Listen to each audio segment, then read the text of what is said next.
Here at Doran Park on the Gatemen pregame show with Josh Richardson, I'm Cory Miller as the Gatemen get set for a home against the Bourne Braves heading into the July 4th weekend. But Josh, obviously for Wareham, trying to bounce back from, I think we can say, probably their worst loss of the season, blowing that 2-run lead in the ninth, falling to Harwich in extras last night. Yeah, I'd have to agree with you there, Cory, and not just blowing the lead in the ninth, but down to Harwich's final out. They were just 1 out away from grabbing that win. The Mariners come back, end up taking that one, but now you have to go against a Bourne team that's pitching has not been great. Hitting has been pretty good. For the most part, when you look at this Wareham team, the pitching has been pretty solid outside of, a few innings, a few total outings. You just have to kind of take advantage of that matchup. If you can get into a game where it's a track meet, you have a good chance of winning. And despite the Gatemen's record now at 6-9 in a 2-game skid, they are facing a Bourne team that did snap a 5-game losing skid, but still below them in the West Division standings. Yeah, Bourne winning, finally getting back in that win column, and it's been kind of tough for them, but this is going to be a big series to try and determine how this West standings are going to go. You have a home and home for Wareham, 4 straight against West Division opponents. You're right in the mix of things, still just 4 points behind Falmouth, so it's going to be pretty close. This is a really big stretch this weekend to try and boost your resume heading into the second half of the season. Well, for more on tonight's matchup, we'll send it over to the third member of our broadcast team, Rayna Maggelet. I'm Rayna Maggelet, joined alongside Wareham Gatemen designated hitter and right-handed pitcher Caden McDonald.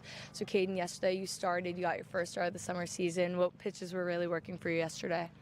I was just trying to attack the strike zone with the fastball, set up the slider. Changeup didn't have as much command as I would have liked it to have, but kind of just had to grip my way through it and kind of just get through those 3 innings. So I'm proud of the way that I handled the adversity that the other team gave me, but overall, I think I did pretty well. Absolutely. So yesterday there was a Gainesville pitcher duel you pitched against and hit off your teammate back in the University of Florida, Luke McNeely. Talk to me about the bond between you guys and kind of what that game meant to you.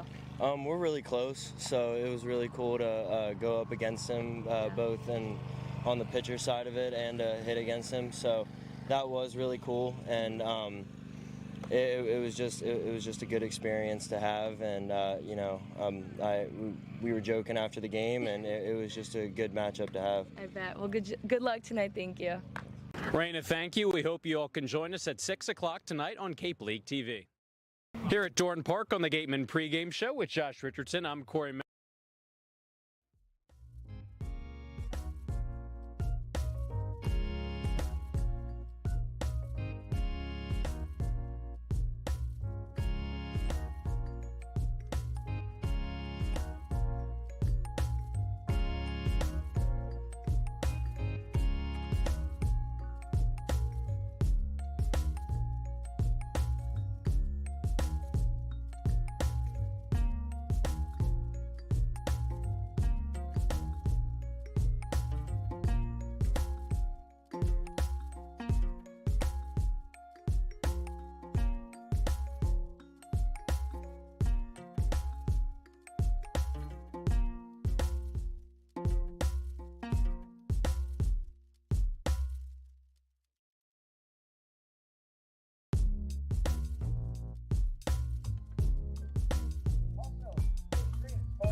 The Battle of the Bridge here in Bourne, first of a home between Wareham and the Bourne Braves, as we welcome you to Doran Park on Cape League TV alongside Josh Richardson.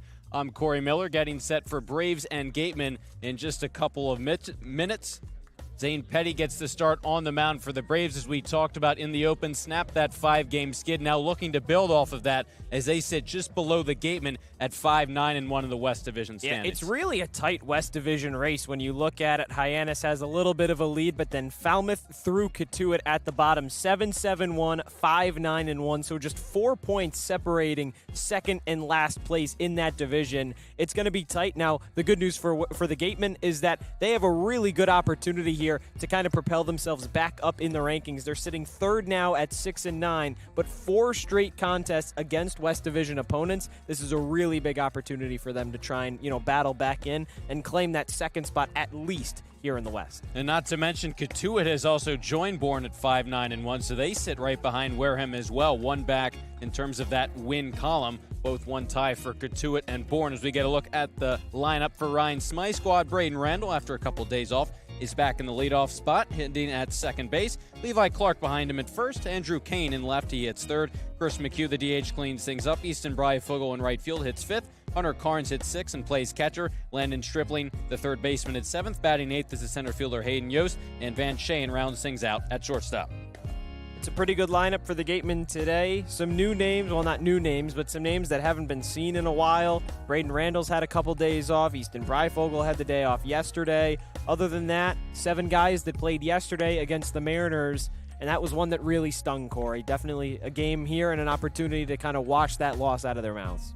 We talked about it, but seemingly the worst loss of the season for the Gatemen. I would say so, yeah. Kind of how much that might have stung, how much the heartbreak of it, the comeback, the chances they had late in that game to finish off the Mariners, had a chance to maybe hold them in the top of the 10th, walk things off in the bottom of the 10th, but couldn't get it done in a game in which you would have moved a game away from getting back to 500. Now you're 3 games under. And they were just an out away, Cory. I mean, they had it. You know, it was a tough spot for Lazaro Calera. He had bases loaded and 2 outs, but there were so many opportunities late in that game for the Gatemen to just kind of close the door.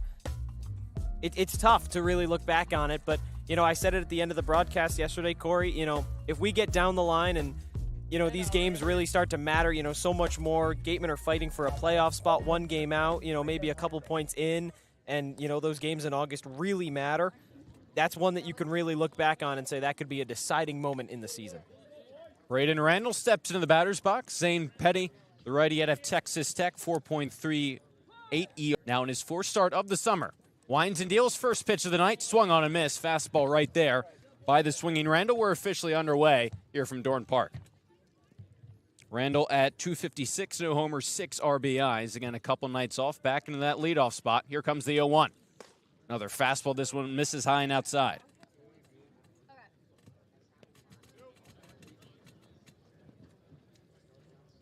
Petty at 6'1", 165 pounds on the mound. Just finished up his junior year at Texas Tech. 1-1 pitch on the way. Slapped hard the other way. That falls in left field in front of Kelly. A leadoff base hit for Braden Randall. A good start for the Gatemen. This is the 4th game this week for the Gatemen. Randall's been off since Sunday, and he had a tough one against Orleans, went 0 for 5, 3 strikeouts against the Firebirds. But before that, was on a 6-game hit streak, so got a little bit of time off, kind of, you know, could reset his head. Starting off this game strong with that nice single into left. Brings up Levi Clark, making his first appearance at first base this summer. We've seen him kind of cycled around left field, DH, at first base here this afternoon. Behind the plate as well. First pitch, he sees fastball cut on a miss, 0-1. The rest of the defense behind Petty, Kelly, Holcomb, Groves left to right, Lewis, Cooney, Waite, Hughes, that's third to first, and Smithwick behind the plate doing the catching. Randall on at first, no one out.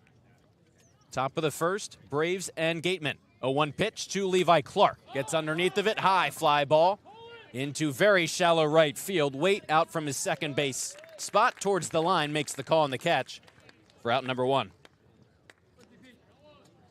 Clark just got under it a little bit there, but it's a bat that you really can't leave out of this lineup. He's played every single game since he's arrived in Wareham, hitting over .310 this summer, entering today. No matter where you can kind of place him in defensively, whether it be in left field, behind the plate, at first, that we've now seen today. Of course, DH as well. A lot of spots there for Smythe to kind of use him wherever he wants. Levi did not get in that bat in that pivotal 10th inning because Yost came in to replace him defensively and left in the 9th inning. But Levi back in the starting lineup here today. It's Andrew Kane, who was 1 for 6, 2 RBIs last night in the 10-inning game. First pitch, he sees a fastball way high. So second straight appearance for Kane, hitting third in the order at 214, no homers, 3 RBIs, and a handful of games for the Gatemen this summer. Petty checks in on Randall at first, dives back safely.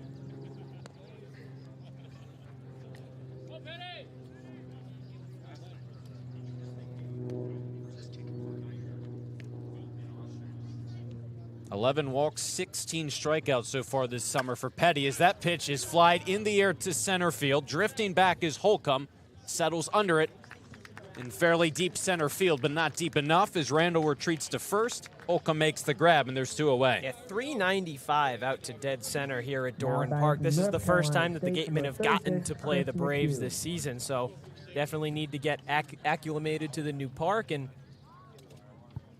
figure out, the dimensions, make sure everything's good. Right field kind of resembles a lot of, Fenway Park in the essence of it's kind of short right down that line. Right down the line. But then it doesn't, take that normal curve like most other ballparks do. It kind of drifts all the way back.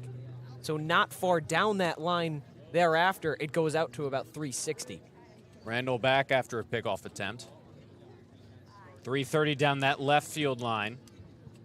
So now here's Chris McHugh, DH for the Gatemen. 238, 2 homers, 3 RBIs. Pickoff attempt to first. Randall stumbles back, and he's caught.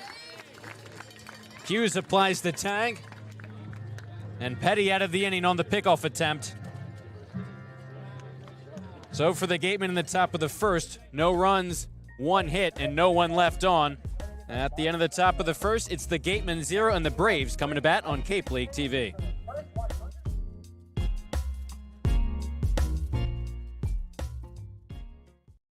Here at the Mass State Lottery, we're known for our monster wins. But there's no bigger win than the $1 billion we provide each year to support all 351 cities and towns in Massachusetts. In our game, we know that supporting local businesses and helping communities is how we all win. Because at the lottery, we're all playing for the home team. The Mass State Lottery. Welcome to the state of winning.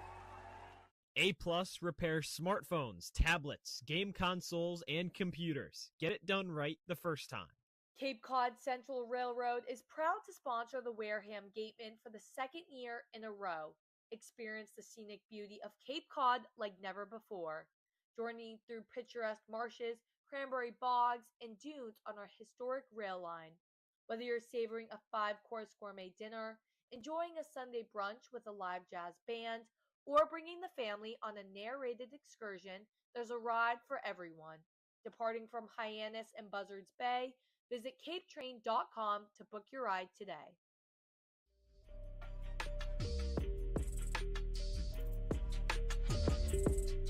Nothing doing for the Gatemen after the top of the first, so Daniel Powell takes over on the mound in a 0-0 game, facing this Braves lineup for the first time tonight.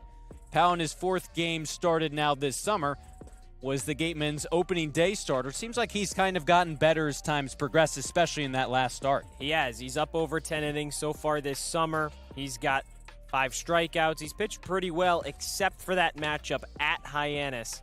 He pitched really well against Brewster. That was nearly a week ago at this point. 4 innings, 4 hits, just 1 run, 1 walk as well. So limited, free passes, limited some hits. Played pretty well. But now the whole thing is you have to try and carry that momentum over today. This Bourne team just snapped a big losing streak, got back in the win column. Wareham trying to do the same at this point. Riker Waite, the second baseman, leads things off for the Braves, hitting from the left side, facing the righty Powell. Nods, raises his glove, kicks and fires his first pitch of the night. Misses outside with a fastball. Waite at 300, a homer and 5 RBIs this summer. The offense from the Braves has certainly not been their issue this summer, as Powell fires on the 1-0. Fouled off out of play down the third baseline. It's been more of a pitching issue for the Braves. A team that's hit well collectively, trying to figure things out on the mound. If they can do so, can really start to possibly ascend those West Division standings. 1-1 pitch, fastball stays high. The Braves enter this one at 249. That's the second best average across the Cape.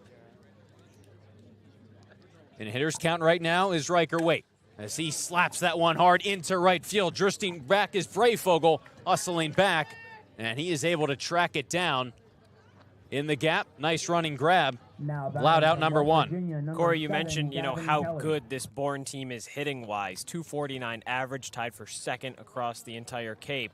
But then you look at ERA, 4.86. That is dead last in the cellar across the CCBL. So now you're in a spot where if you're Wareham, you have to think to yourself, okay, well, our pitching is, it's been a little iffy the last few days. 11 runs to Chatham. that might still be the case, but you've got a great spot to try and get a lot of runs across against a team that's been, struggling on the mound. First 4 Braves hitters hitting over 300. That includes the left fielder Gavin Kelly. Took a ball, now takes a breaking ball in there for a called strike 1. Kelly at 304, no homers, 1 RBI.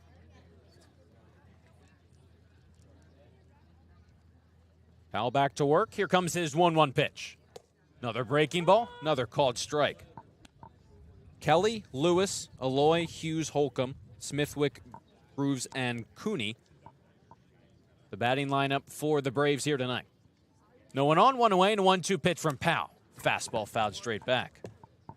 The defense behind the righty out of Kennesaw State. Kane in left, Yost in center, Breyfogle in right. Along the infield, Stripling, Shea, and Randall Clark. That's third to first. And Hunter Carnes doing the catching for Daniel Powell. After the foul ball, it's another 1-2 pitch. In the dirt, blocked by Hunter Carnes, and it's 2-2. This is the first game this summer where a Gateman catcher has started behind the plate in the field in back-to-back games. Hunter Carnes got the start there last night, again here tonight. Waits on a 2-2. Another one misses down low, count goes full. Cade Lewis waits on deck for the Braves. There's been a lot of guys that, can kind of move through and take over in that position. Mac Rose leaves. Hunter Carnes definitely going to be someone that Wareham's going to rely on a lot more. Full count pitch. Behind on that pitch, in on the hands and fouled out of play over the Gatemen's first base dugout. And now with a rotation of just 2 catchers, it might be a situation where we see that guy getting to start behind the dish in back-to-back games, since as of right now, you only have 2 primary options back there. They'll do it again. Full count pitch from Powell. Fastball stays high. Kelly works the walk. Well, Carnes is also yet to play anything other than catcher, at least defensively, for this Gateman squad. But when you have Levi Clark, who's been, moving around, he's been in left field, at first today, you have that flexibility option. Could definitely come into play when Ryan Smythe has to pencil in his lineup card day in and day out. Brings up the third baseman, Cade Lewis. Runner on at first, 1 out. Powell pitching from the stretch now. First pitch to the third baseman. Half-hearted swing, a chopper to first. McHugh, the backhand, slings one to second in time, back to first. And Lewis is going to be able to beat it out. He'll reach on a fielder's choice, but the Gatemen get the lead runner. Good play from Clark over at the bag. Toss it over to second. You get that lead runner out, and now there's still 1 on, but now you have 2 outs. You're in a spot where you can just focus on the guy at the plate. Try and get Kahio Aloy here. Kahio Aloy at 333. No homers, 2 RBIs. The DH out of Arkansas. Can play both infield and outfield. Finishing up his sophomore year. Here tonight, the designated hitter. Powell's got 2 outs, runner on at first. First pitch to the righty Aloy. On the inside corner for a called strike 1. Aloy hit .317 in 61 games, 13 bombs, 70 runs driven in, 15 doubles, 31 walks at Arkansas this past spring. Spent his freshman year at BYU. Hitting .333 for the Braves this summer, no homers, 2 RBIs. 0-1 pitch, breaking ball. Able to dip down low enough, the top of the zone for a called strike 2.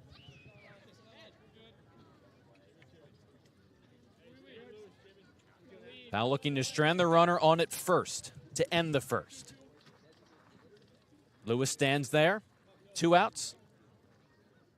Now Powell's 0-2 to Aloy. In the dirt, big hop smothered by Carnes, and it's 1-2.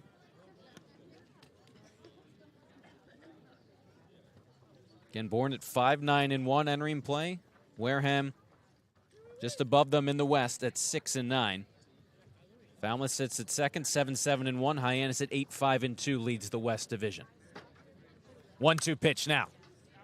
Pops that one behind home plate, foul out of play, and they'll do another one. And that's the thing, Cory. Katuitt started the season so poorly. For a while just had 1 win, 2 wins, but now the Cavaliers have really started to pick it up. There's not really, a cellar in the West anymore that you can kind of bank on and say, well, you know what, we may keep losing these games, but hey, we're not in last. There's still a lot of spots to fight for, but Wareham's just a point above Katuitt and Bourne. Fastball misses low. Backhanded stop by Carnes, 2-2. And that's why these next 4 games, you're at home against Bourne tomorrow, then 2 more against West Division opponents. Still early in the season, still the first half, but that's where some of those wins and losses can go a long way when you're playing divisional teams. A 2-2 pitch with a runner on at first. Blasted into left center field. Kane hustling back. He's looking up, and that ball is going to clang off the wall. Around third, getting the wave home is Cade Lewis. He'll come across to score. Getting to second standing on the RBI double is Aloy. And the Braves grab an early 1-0 lead. That ball was shot into left center. Aloy just put a really nice swing on it. Powell just left that one out over the plate. Aloy did not miss it. You know, we've really talked about, you've emphasized, Josh, that 2-strike pitching. It was 0-2 on Aloy, and then battled back, took a couple balls, foul ball, and now he's standing on at second as his squad grabs an early 1-0 lead. Now it's Logan Hughes, the first baseman, with a runner on at second, 2 away. Takes a fastball just low for ball 1. And I don't know if it's the 2-strike approach hitting-wise that has just been, so lethal against Wareham this summer, because it really seems like so often those back-breaking plays always come with 2 strikes. So close, you can't get it done. 1-0 pitch with an off-speed pitch that missed down low. Hughes at 286, 2 homers, 5 RBIs for the first baseman out of Texas Tech. Can play outfield as well. Led Texas Tech with 19 homers and 58 RBIs. And a hitter's count 2-0, 2 away, bottom of the first, 1-0 Braves now.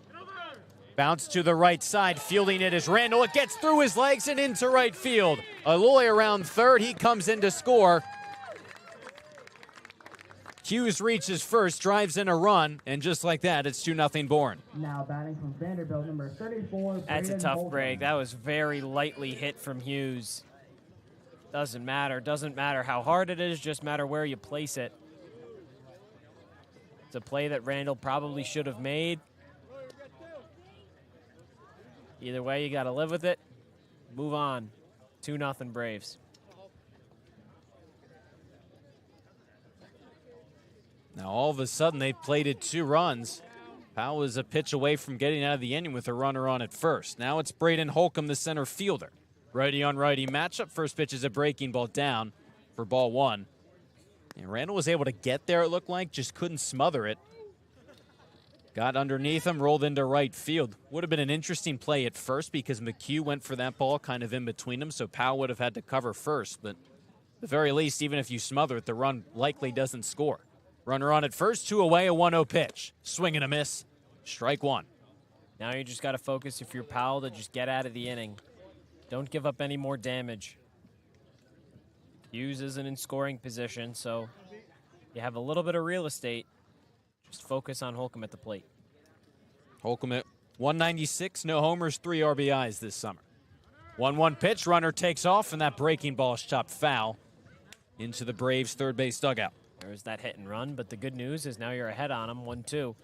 Deliver a good 2-strike pitch, get yourself out of the inning, and move over into the second. Give your offense a chance.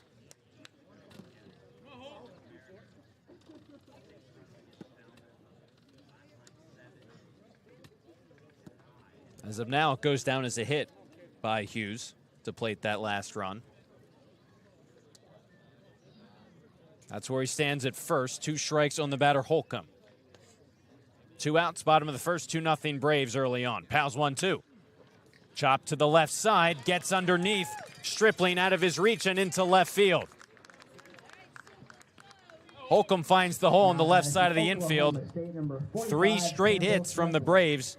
And they have runners on first and second with 2 away. Yeah, just right through that gap into left field.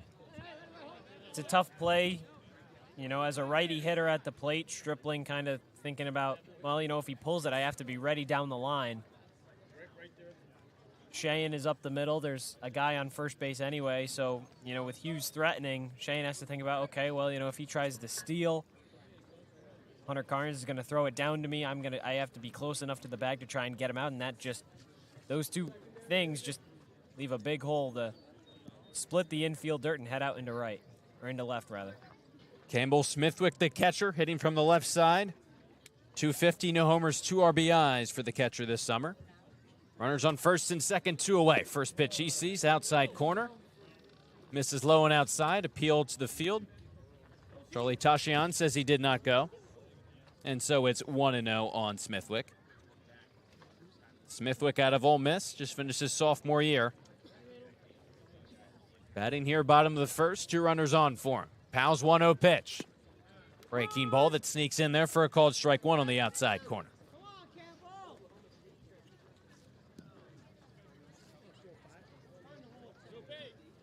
Smithwick at .282, 5 homers, 23 RBIs.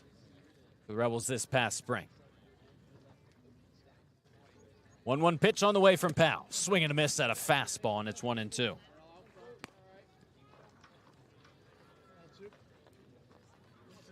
Just underway at Doran Park. 2 runs already in for the Braves in the bottom of the first after a scoreless top half of the inning for the Gatemen. Runners on first and second here for Campbell Smithwick. Powell trying to work out of trouble. Here's 1-2. Outside. Now it's 2-2.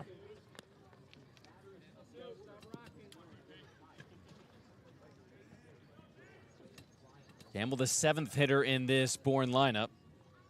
Groves and then Cooney behind him if the inning continues. Powell kicks and fires on 2-2. Fastball misses outside. Full count, and the runners will get a head start with the pitch. Just too often losing hitters when you're ahead. Now Powell has to deal up his best pitch to try and get out of this jam. As Powell will step off. Hughes on at second, the RBI single. Into right. Holcomb followed suit with the single into left. It's where they stand now with Smithwick facing a full count, 2 outs, 2 runners on, 2 in the bottom of the first. Powell kicks, comes home. High pop-up, slicing out of play down the third base line. Lands out past the netting, and they'll do it again.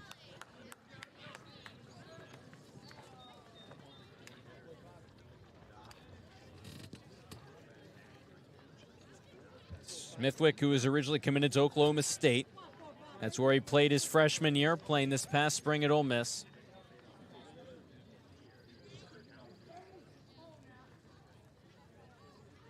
Two-two.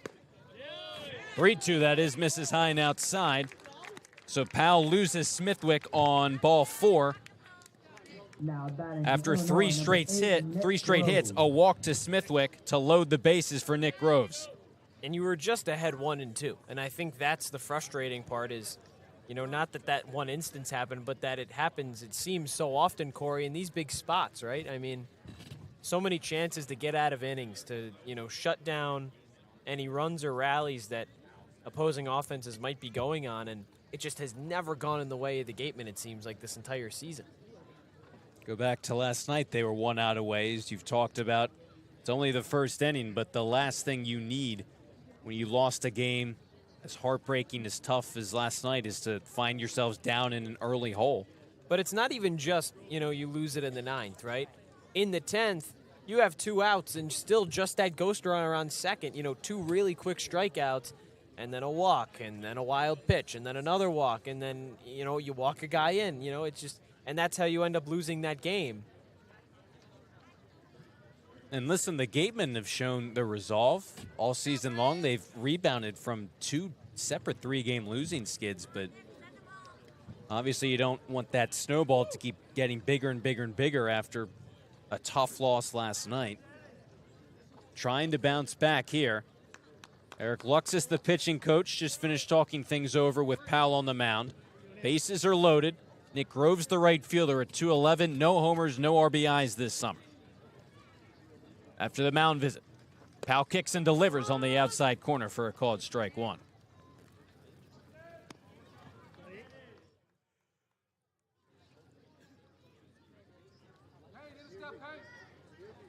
Hughes at third, Holcomb at second, Smithwick on at first.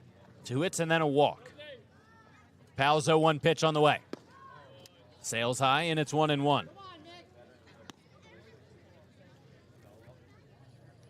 We talked about this is a Braves team that knows how to hit, gets guys on base, brings them home. The average obviously elevated.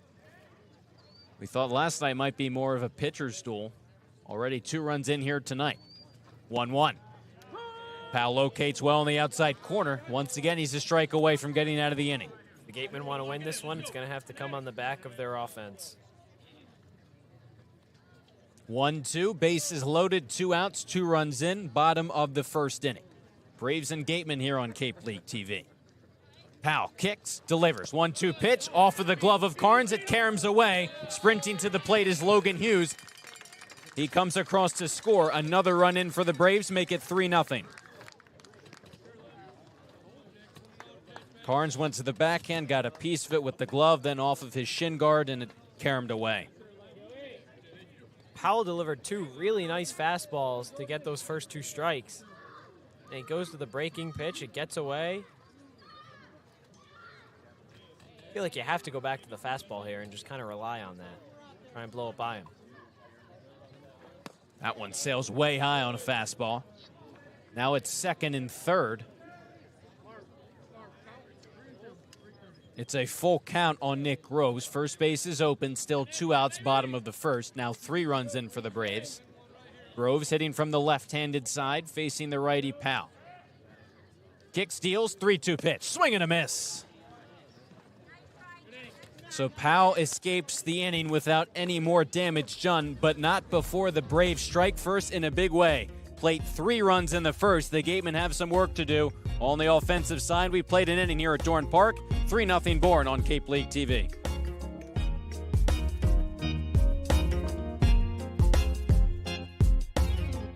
Insurance has been servicing Wareham and the surrounding areas since 1980. Call Legacy Insurance for all your insurance needs at 508-295-1315. Legacy Insurance, your hometown agency. Get ready for big results with our small machines. With more power, performance, comfort, and savings. They're ready for every job. And we're ready with plenty of inventory, the best support in the business, same-day parts availability, and locations across the Northeast. So you can always be ready to work. Milton Cat, always ready. When it comes to protecting your home, car, or business, trust the team that's been covering our community for generations. For personalized coverage and service that you can count on, the choice is easy. It's Morse, of course. Visit morseins.com today.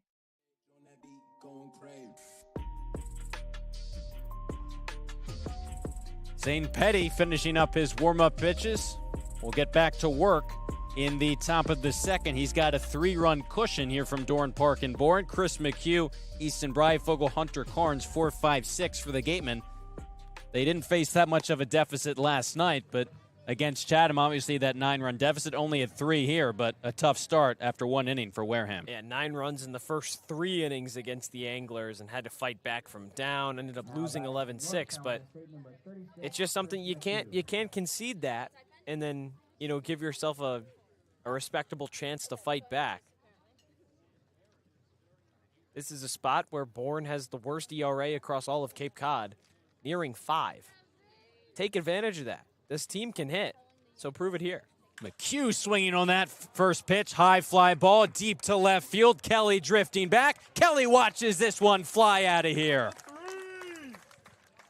Chris McHugh starts the second with a bang. Solo shot out to left. Gatemen on the board. It's 3-1 Bourne.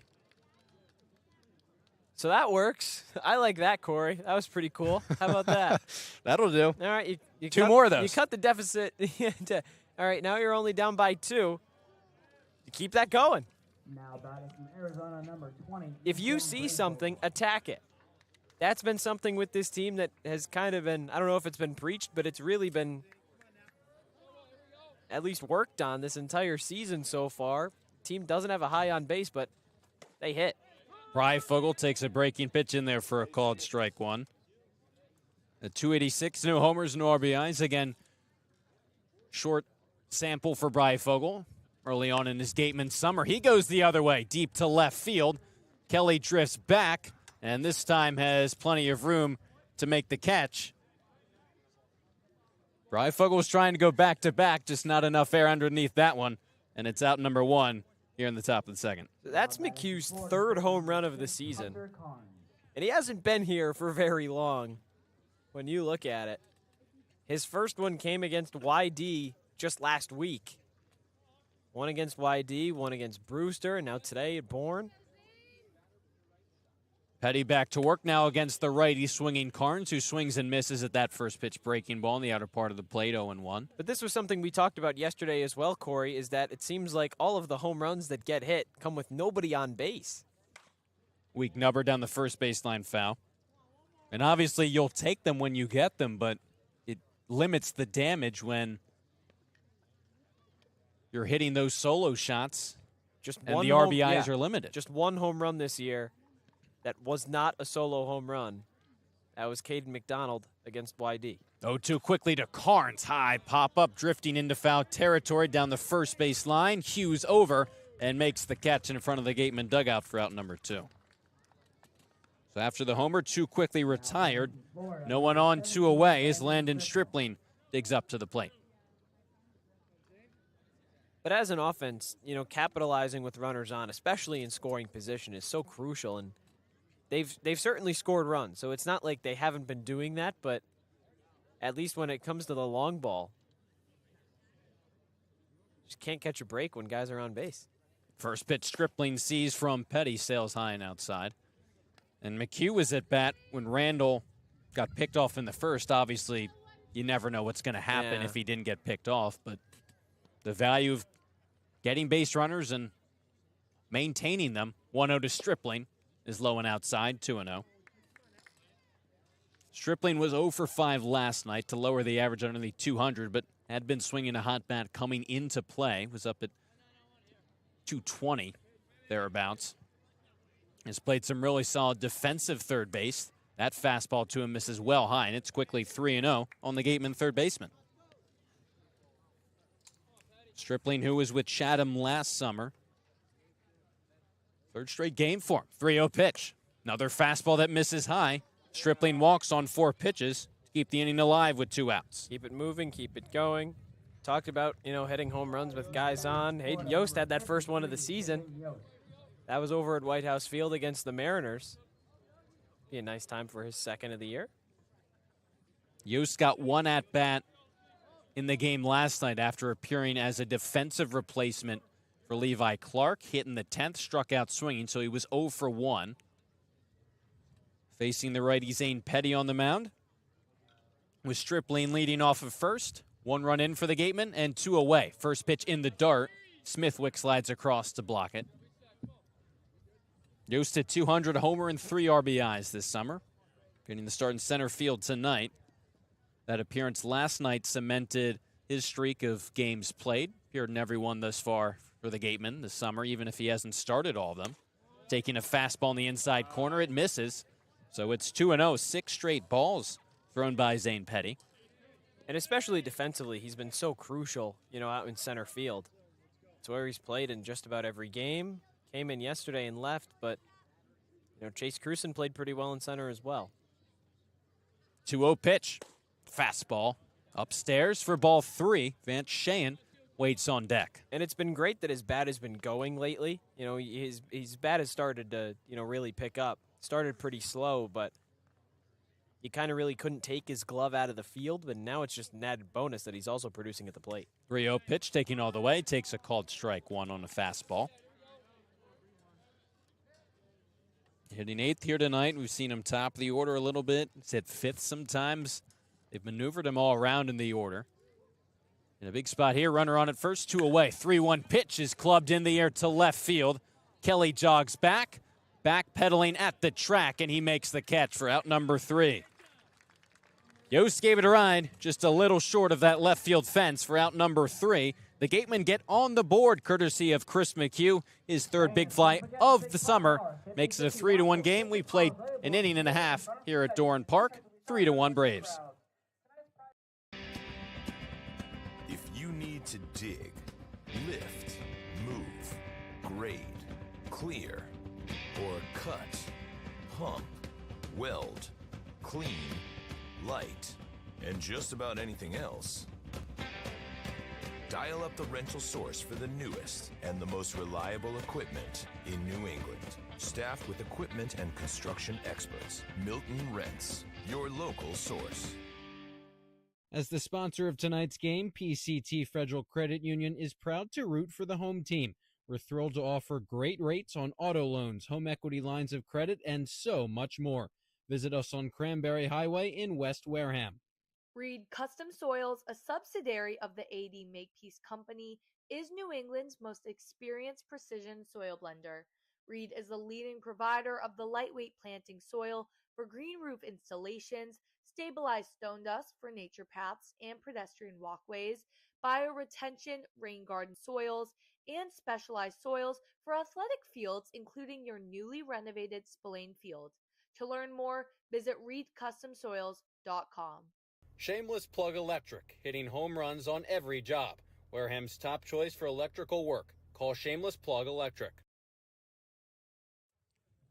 Daniel Powell got a run back, courtesy of Chris McHugh. Got the Gatemen on the board, so it's 3-1 Braves after they plated 3 in their half of the first. Powell back out for the second, faces Ryan Cooney. Riker Waite, Gavin Kelly, 9-1-2 for the Braves. Powell pitching from the stretch, raises the glove into his motion, and his first pitch of the second's a breaking ball that drops in there for a called strike one. Cooney sitting fastball there. Checked his swing and he didn't nearly go around, but he was ready to go if that was a fastball. Cooney, the shortstop, swings at that 0-1 pitch, taps it foul. Out of Oregon, where he hit .335, 6 homers, 49 RBIs for the Ducks this spring, along with 15 stolen bases. Average just at 105, no homers, no RBIs. Line in the count 0-2. Powell's pitch, sails high. He's waiting for that Big Ten prowess to translate over. But when you have a guy that can hit that well in college at the bottom of your lineup, it just kind of feels like a matter of time. 1-2. Soft liner to the left side of the infield. Moving over and making the grab is Van Shayen for out number 1. This is a big opportunity for a bounce-back inning from Daniel Powell. You just have to try and shake off those 3 runs in the first and just treat this like any other new inning. You got one back, so the offense is clearly, at least in some capacity, ready to come to play and bring you back in this game, give you some run support if you can take the lead, but that starts on the mound with Powell. He has to deliver his end of the bargain.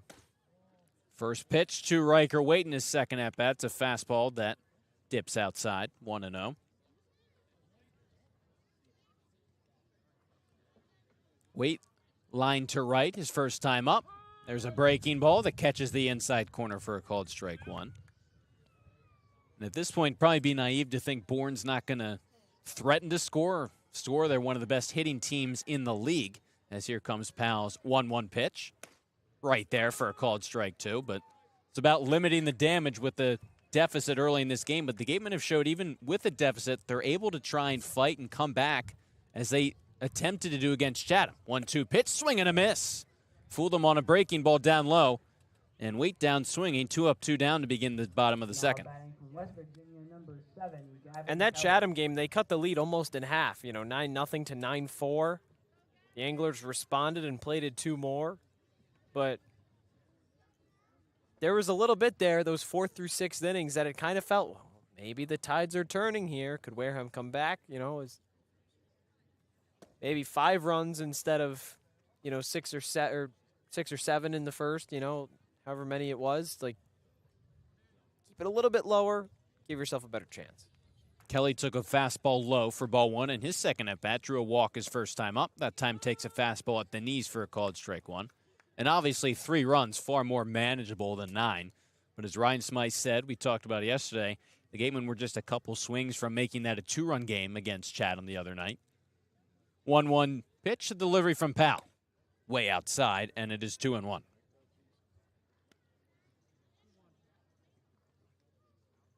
No one on, 2 away. Bottom of the second, 3-1 Braves here on Cape League TV. Powell's 2-1. Fastball cut on a miss.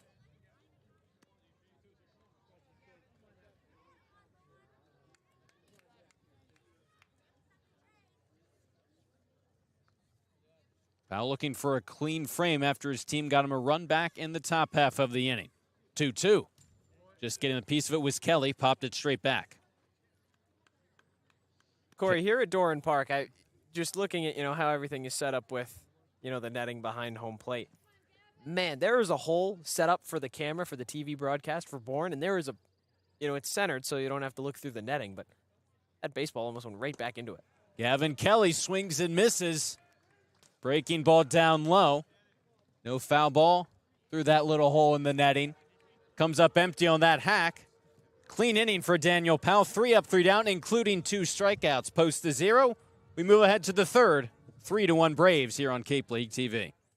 Finding a good personal injury attorney is very difficult. If you or a family member has been involved in an accident, hurt at work, suffered a slip and fall, or have been injured due to negligence of someone else, contact the lawyers at Reedy, Kiernan, and McNally, LLP today. They are experienced trial attorneys who practice in all of the courts in the Commonwealth. The firm has been recognized by Best Lawyers in America for outstanding legal representation. Contact Reedy, Kiernan, and McNally, LLP today. The firm is located at 267 Main Street in Wareham. Reedy, Kiernan, and McNally, LLP also has offices in New Bedford and Falmouth. Call 508-295-0286 or visit their website, www.rkm-law.com.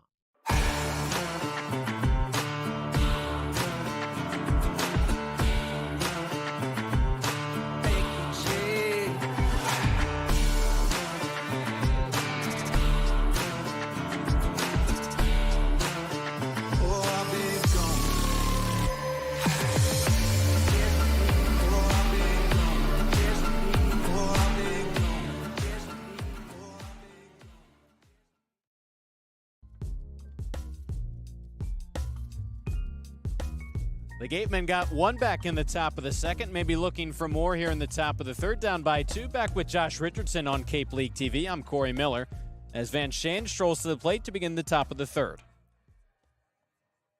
9-1-2 for the Gatemen here. Cheyenne hitting at that bottom in the order of the lineup, but had that RBI triple yesterday.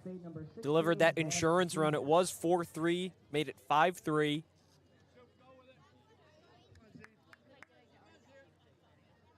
Wareham can get his bat hot, moving on. Maybe you see him shift up the lineup, but he certainly has the power and the raw ability to showcase it. Righty on righty matchup as he faces Petty. Looks in, now into the windup on the 0-0. Cheyenne takes a fastball outside. Shane went the other way on that triple. Was one field line down the right field line, an impressive opposite field swing. Couldn't lay off that half-hearted attempt on a fastball up in the zone, broke the plane, tried to hold up, but went around for strike 1. So back-to-back starts at shortstop for Van Shane. 1-1 pitch on the way. Swings at a high fastball and pops it foul behind home plate.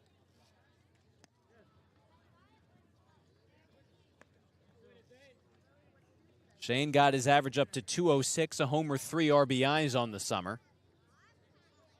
Second straight game hitting 9th in the order. 1-2 pitch from Petty. Fastball up and in.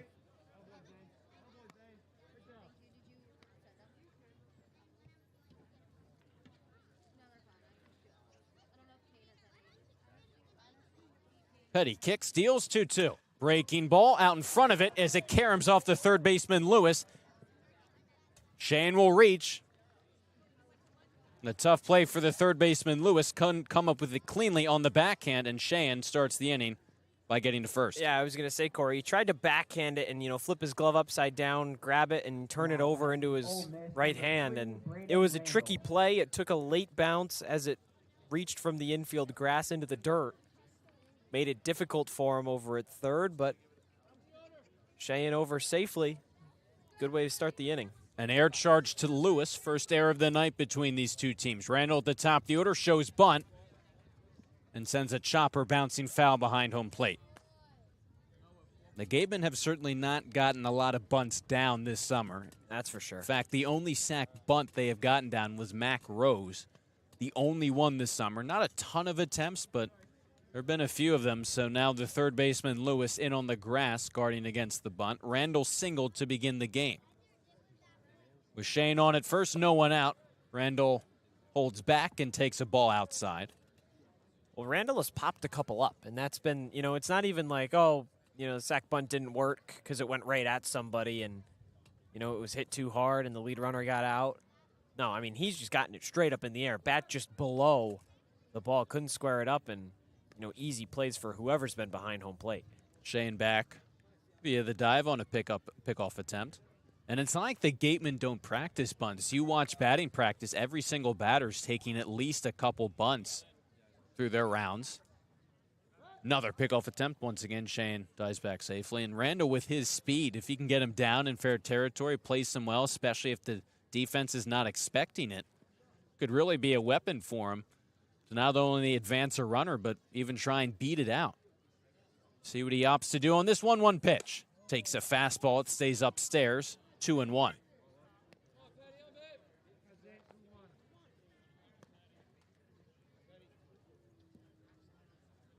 Randall's second on the team with 6 RBIs, average at 256 entering play. No homers for the second baseman.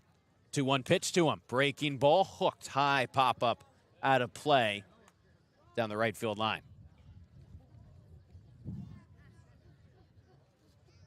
Shane on it first to begin the inning, reached on the air by Lewis at third. Petty in his third inning of work.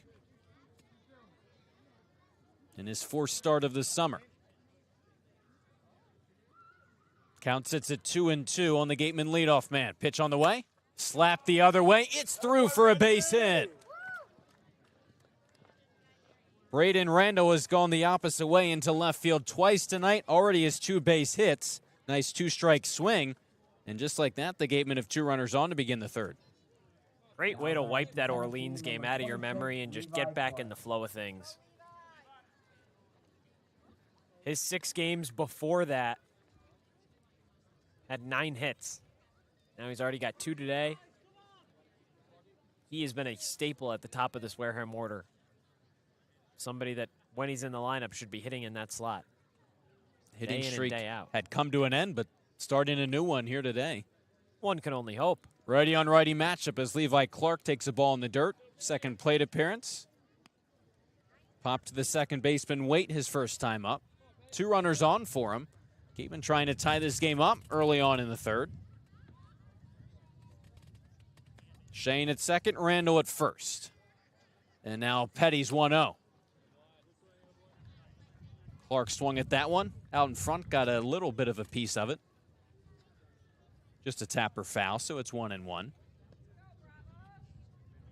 Clark, .310 hitter, 3 homers, 4 RBIs. Now tied for the team lead with those 3 big flies with Chris McHugh. 2 runners on for him here. No one out. Top of the third, 3-1 Braves. Pitch here, big swing and a miss at a breaking ball, and it's 1-2. We've talked about how would love the Gatemen to get traffic on in front of Levi Clark. Here's a spot with 2 runners on for him.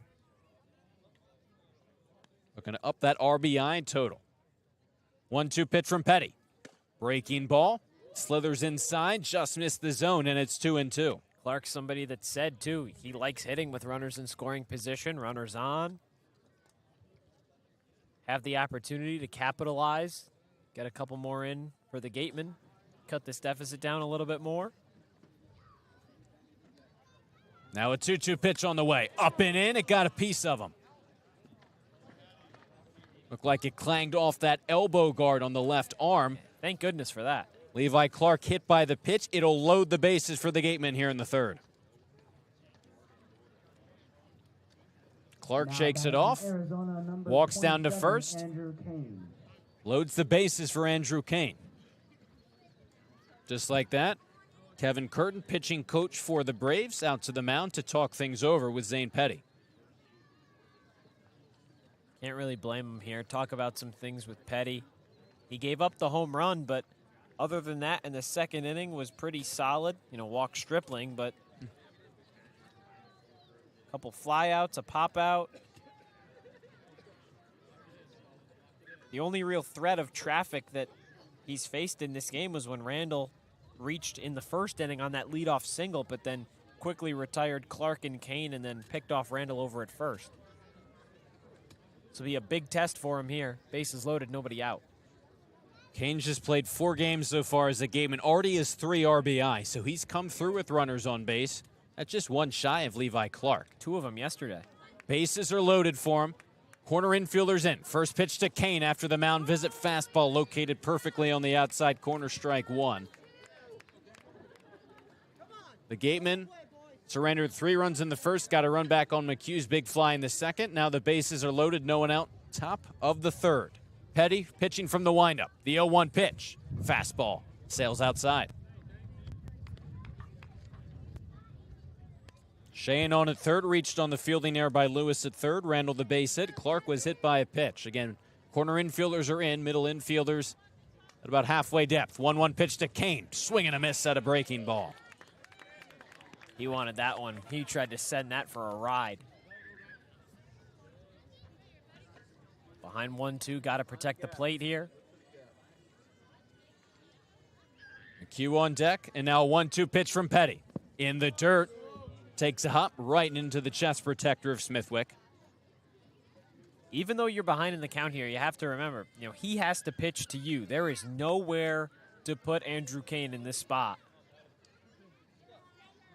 If you see something in the zone, attack it. 2-2 offering. Kane slaps that one to the shortstop. Cooney flips to second for 1. Back to first. It's in time. Shane comes in to score. But the Braves get 2 for the price of 1, so now it's 3-2. Bourne and out away from getting out of the inning. Not ideal, but you'll take it. You get the run. You bring yourself within 1. It's a tough draw, and if Petty can retire McHugh here, he's going to feel pretty good about himself to only give up 1 run and the bases loaded, nobody out jam. Not ideal for Wareham, but not worst case scenario. McHugh takes that first pitch, a fastball on the outside corner for a called strike 1. McHugh had that homer back in the second to left field. Shane came in to score. Randall's up to third. The tie and run 90 feet away. 0-1 pitch to McHugh. Swings, high, pop-up, left side of the infield. Cooney over from his shortstop spot, calls off Lewis and makes the catch for out number 3. The Gatemen had the bases loaded, no one out. Dew played a run to make it a 1-run game. Could have been a whole lot worse. We played 2.5, still a 1-run Bourne lead now. 3-2 over the Gatemen on Cape League TV. Law. Live, life, law. Covering all residential and commercial real estate matters. You live life to the fullest and let us Sync Law. That's synklaw.com. Sync with an I, not a Y. Be selfish. We represent only you. Sports Turf Specialties has set the standard for high-quality natural grass athletic field construction. As a full-service athletic field construction company, we specialize in design, build, and renovation of native soil, modified soil, and sand-based athletic fields. Our team will provide you with superior quality, expert guidance, and continuing support long after the completion of our project. We are proud to have built the infield for the Wareham Gatemen field. Go Gatemen. If you can dream it, if you can cruise in it, if you can summer in it, fish from it, or take it for a day at the beach, we can protect it. The Baldwin Group, protecting the possible.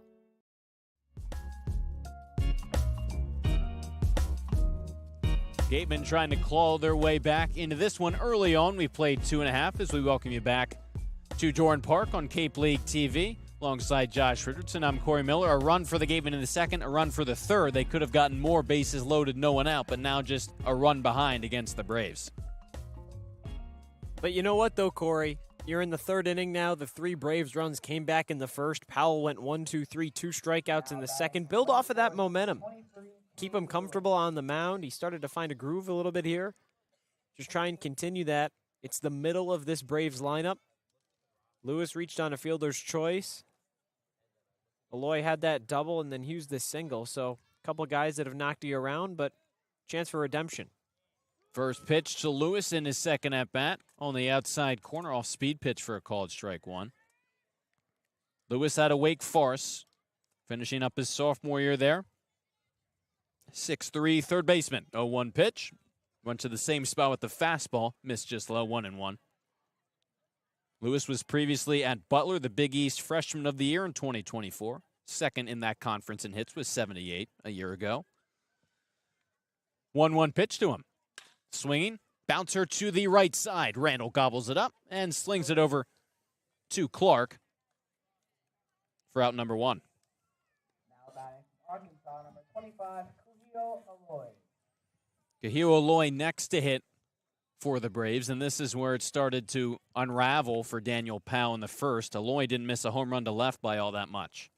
And it was all with 2 outs. Wade had flown out to right field. Kelly walked, and then Lewis into the fielder's choice. So it was 1 runner on and 2 outs for Aloy, and Bourne just started delivering. Massive swing and a miss at a fastball above the belt, 0-1. Aloy plated the game's first run on that booming RBI double. Raised that .333 average entering play. Now 3 RBIs on the summer. 0-1 pitch to him is slapped hard down the left field line. That ball's way back there, and that ball is gone.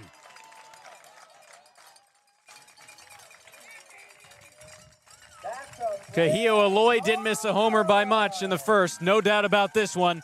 Leaves the yard for the first time this summer, and the lead for Bourne's back up to 2. And that was tanked, Cory. We can see down that left field line a hill with another building just about, 50, 60 feet past it, and that landed right on that hill line. That was shot. Now Aloy just does it again. Wipes away any hope of, not any hope, but cancels out that run scored in the top half of the third. Hughes found that first pitch he saw from Powell straight back to the backstop. 0-1 on the first baseman, Hughes. Powell's 0-1. Breaking ball, fouled off. Out of play, 0-2. And it's just 1 home run, now the 4th run, but the numbers coming in make you think that if the Gatemen, even if once they catch, ideally, the Braves, they have to continue to hit. 0-2 now from Powell in the dirt for ball 1, because Bourne's not going to relent on their side offensively. You can't assume that at all. Team that tied for 2nd in the league in batting average. But again, worst in ERA. So you have to do the same on offense. 1-2 pitch is bounced in front of home plate, so 2-2 on Logan Hughes. Curious the leash that Eric Luxus, the pitching coach for the Gatemen, is going to have on Powell. He's already at 62 pitches. Hasn't gone much longer than that in his first 3 starts of the year. 2-2. High fly ball into left center field. Yost and Kane both after it. It's going to be Kane tracking it down in the gap.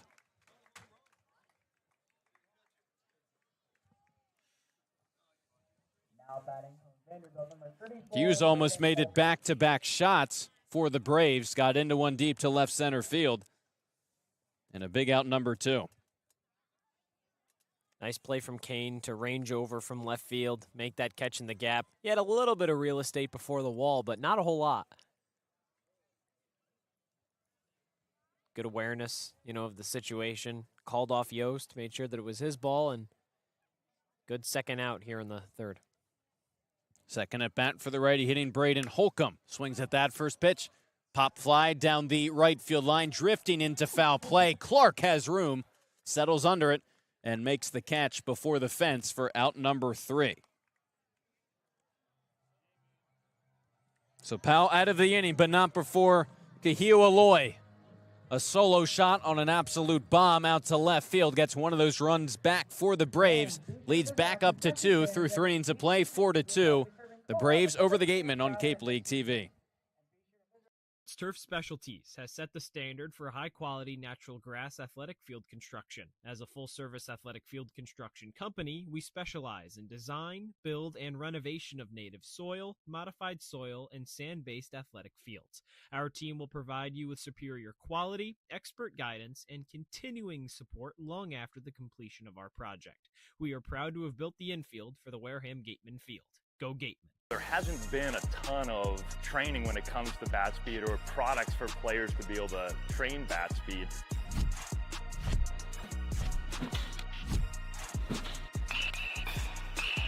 You can improve your bat speed and reach your goals working 10 to 15 minutes a day on this a couple of times a week. That's a no-brainer for every player.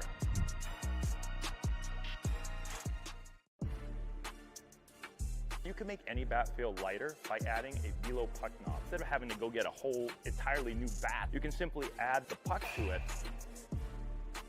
Players can use this with any bat. It's basically going to shift the weight of the bat a little bit more towards the hands. Players are able to hit the ball a lot harder just by simply adding the puck on.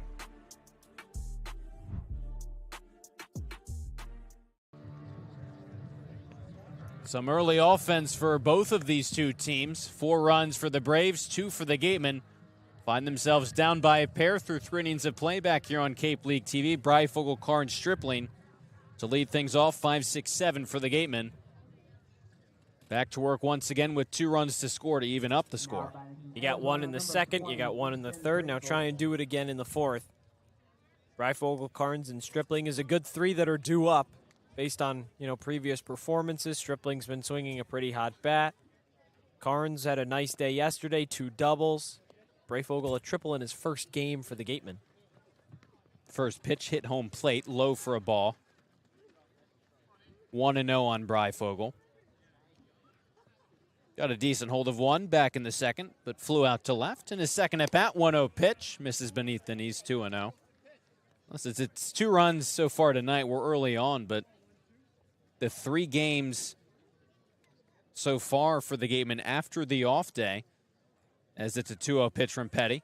Fouled straight back if that pitch was in on the hands. But the 3 games the Gatemen have played since losing Ty Daly, we were wondering in that Chatham game how that would impact the offense.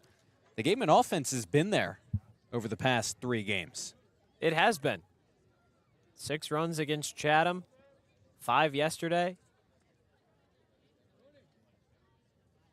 2-1 to Breyfogle now. Connects, hot shot back up the middle. It's off of the foot of Petty. Didn't locate it initially, and he's not going to be able to recover. The throw to first is not in time. Hot shot off of the foot, and Breyfogle reaches. I think Petty thought that was going to rise in the air and, jump off of his foot into the sky, and he could kind of grab it off of that and kind of go from there. But, that one just stayed right on the dirt on the mound. Difficult play for Petty to try and find it. He was looking up straight in the air. They're going to check on him, make sure he's okay. That one hit pretty hard off of his foot, but he seems ready to go. Scott Landers, the manager for the Braves, out to check on his starting pitcher. Rarely do you see a ball hit the pitcher directly and just stay almost right where it is. He's going to take a few warm-up pitches right now. And if you're going to get hit by a hot shot like that, probably one of the better spots to take it. Well, that's like, Cory, that's like when you're golfing, right? And you hit something, you hit it pretty hard, and then it just kind of divots, right in the ground. It just stays in that fairway grass. Makes it tough to move. It just didn't go anywhere. Carnes takes a fastball high for ball 1. Usually it would bounce, either on the grass or it would pop up in the air, make the play like that. Then with Breyfogle's speed, really no chance to gun him down at first. Lose-lose. So stolen base could be in play for the Gatemen as a breaking ball stays above the zone for ball 2 on Hunter Carnes. Breyfogle, the stolen base in the win over Orleans back on Sunday for Wareham. Carnes had a great game yesterday. Pair of hits, reached base. All of his at-bats. 2-0 pitch here. Sails beneath the zone, and it's 3-0. It's one thing to get hit in the foot, but it's another to, you can't even have a shot to make the play at first either. How many times have, something is ricocheted off, a pitcher and then right to an infielder to make the play? Not that time. Carnes swinging at 3-0, gets underneath of it and pops it foul out of play directly behind home plate.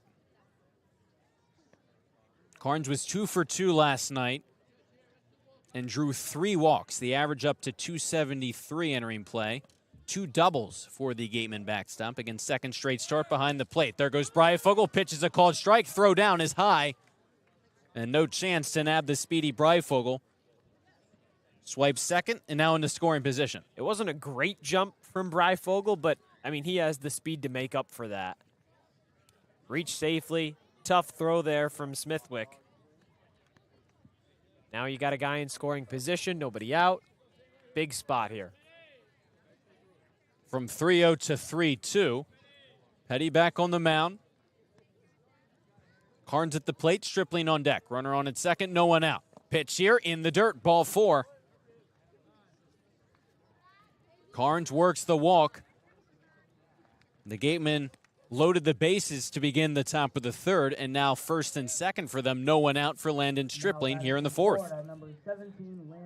Now you need to see Stripling bounce back from that game against Harwich. He already walked in the second. He was 0 for 5 against the Mariners yesterday, but before that, playing pretty well. You know, last weekend, 3 for 3, double, 2 singles against YD. Get that bat back. Petty fires in a fastball outside for ball 1. Stripling's driven in 2 so far this summer. He's got Breifogel on at second, Carnes on at first. A single and a walk. No one out, top of the fourth, 4-2 Braves. Pitch here to Stripling is a breaking ball that dances down into the zone for strike 1.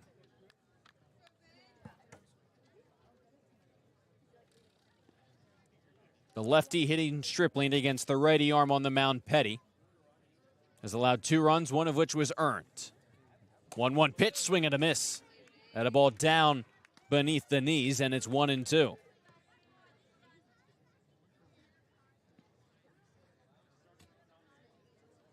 Gatemen trying to capitalize with runners on, scored a run in that situation with the bases loaded, nothing more. Run in the second, run in the third. 2 on, 1-2 to Stripling. Swing and a miss.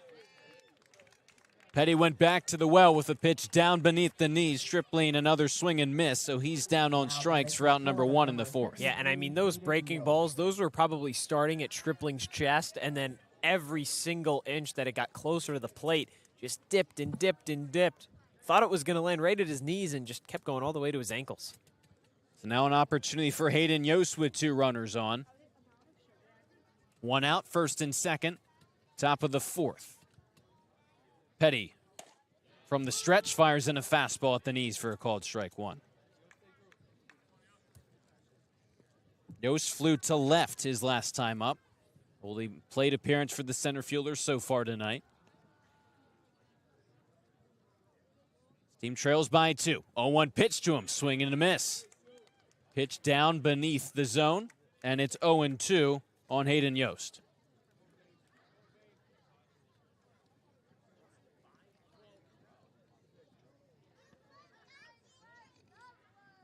Petty looking for his second straight strikeout after he allowed the base hit to Breifogel, the walk to Carnes. Stripling struck out, and Yost behind in the count 0-2. Here comes that pitch, breaking ball. Slices just a bit outside, and it's 1-2.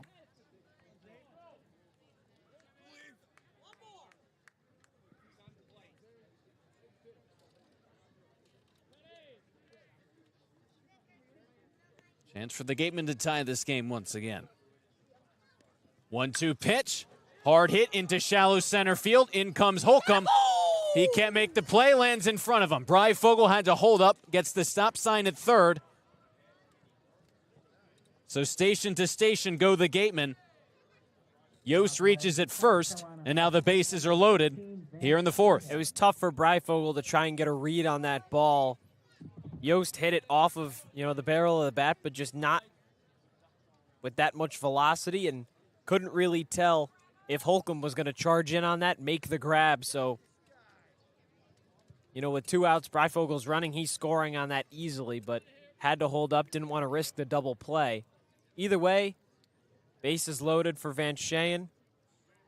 Big spot for the shortstop to really keep his bat going from yesterday. Already reached on the error, so it may not go down as a base hit, but the way that Shane can think about it, hey, I put, enough good contact on it to warrant a difficult play. It's a good way to think about it. First pitch he sees in his second at bat comes up empty on a breaking ball that fooled him down below the zone. It was a hard hit ground ball that Lewis just couldn't glove cleanly on a backhand. Shane scored the second run of the game for the Gatemen. Corner infielders are in for the Braves. 0-1 pitch to Shane. Pitch high above the belt from Petty. 1-1 on Shane. Drove in the 2 runs last night on the triple. Breifogel's at third, Carnes at second, Yost on at first. 2 hits and a walk. Now 1-1 pitch to Van Sheen. Rolled to the right side. Glove there by Hughes. Flips to second. Return throw to first is not going to be in time. Breifogel in to score. The Gatemen get a run. Once again, they are down by just a run. Productive at-bat by Van Sheen. Can't complain about that. Sheen did his job. He got a run in. Way to hustle down that first base line. Reach safely. You bring the Gatemen within 1. 3rd run of the day for Wareham. And now Randall has him on the corners. Top of this lineup. You can still do some damage even with 2 outs. Randall's 2 for 2 today. Yeah, at the very least, 2. You keep the inning alive for Braden Randall. Hitting from the left side. Runners on the corners, 2 outs. Gateman 90 feet away from tying this game, up at 4. Pitch to Randall in the dirt. Blocked by Smithwick. Great job by the backstop to keep it in front of him. Carnes thought about making that trip to the plate. Stays put, and it's 1-0. Yeah, that one just drifted up that first base line, so it stayed definitely in play for Smithwick instead of, trailing behind him over to the backstop.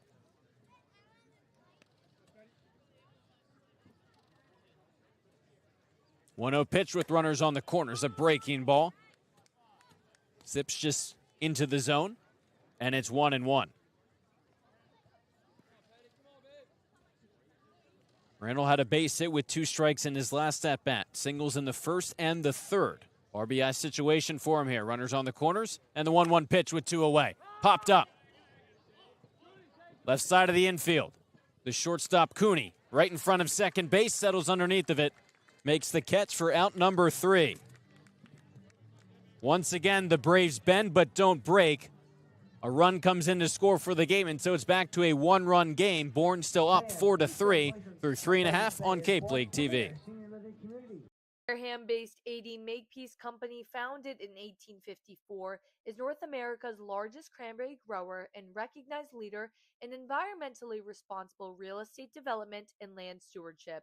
For 171 years, AD Makepeace Company has supported community events and organizations like your Wareham Gatemen. Visit admakepeace.com to learn more.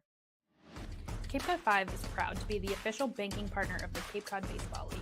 Cape Cod 5 offers a broad range of financial products and services tailored for every stage in your financial journey. Reach out to us. We're here to help. For a good piece of glass, call Abby, located at 3 Tyler Ave in East Wareham. Call Abby Glass and Locks about getting a free quote for your windows, doors, locks, and other glass needs. Here at the Mass State Lottery, we know there's no bigger win than the $1 billion we provide each year to support all 351 cities and towns in Massachusetts. Now that's how we all win. The Mass State Lottery. Welcome to the state of winning. For the second time here tonight, the Gatemen are within a run of this Bourne lead, 4-3. Now in the bottom of the 4th, the Gatemen, the first team tonight to turn to the bullpen. And that arm is TJ Schlageter, lefty out of Louisville, just joined the Gatemen, and now in his first appearance for Wareham. Yeah, first time and, a late addition to this Gateman squad, just like his teammate Ty Stark, both here and at Louisville. So another lefty that can kind of get added into this rotation out of the bullpen. Daniel Powell went 3 innings, but, now you give way to Schlageter. He had a 5.04 ERA this past season, 17 strikeouts in 30 innings. So certainly not somebody that you're going to see, punch out a whole lot of guys, but work things low, keep it on the ground, get those outs. Big spot for him to try and keep this at just a 1-run game. 17 appearances, 6 of them were starts for the lefty Schlageter. 3-2, 5.04 ERA for him at Louisville. Campbell Smithwick, the lefty, to start the bottom of the 4th. Groves and then Cooney, 7, 8, 9 in the Bourne lineup. The Gatemen have out-hit the Braves 5-4 through 3.5 innings, trailing by a run. Right in this ball game, looking to bounce back after last night's gut-punching loss. Schlageter in his first appearance in a Gateman uniform this summer gets the sign, pitching from the stretch. First pitch to Smithwick. Swing and a miss, strike one.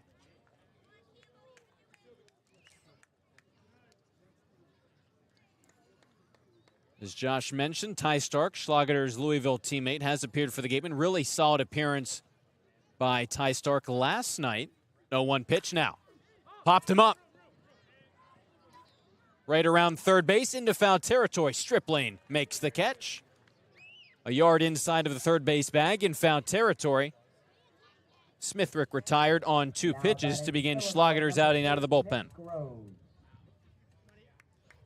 Good way to start your outing.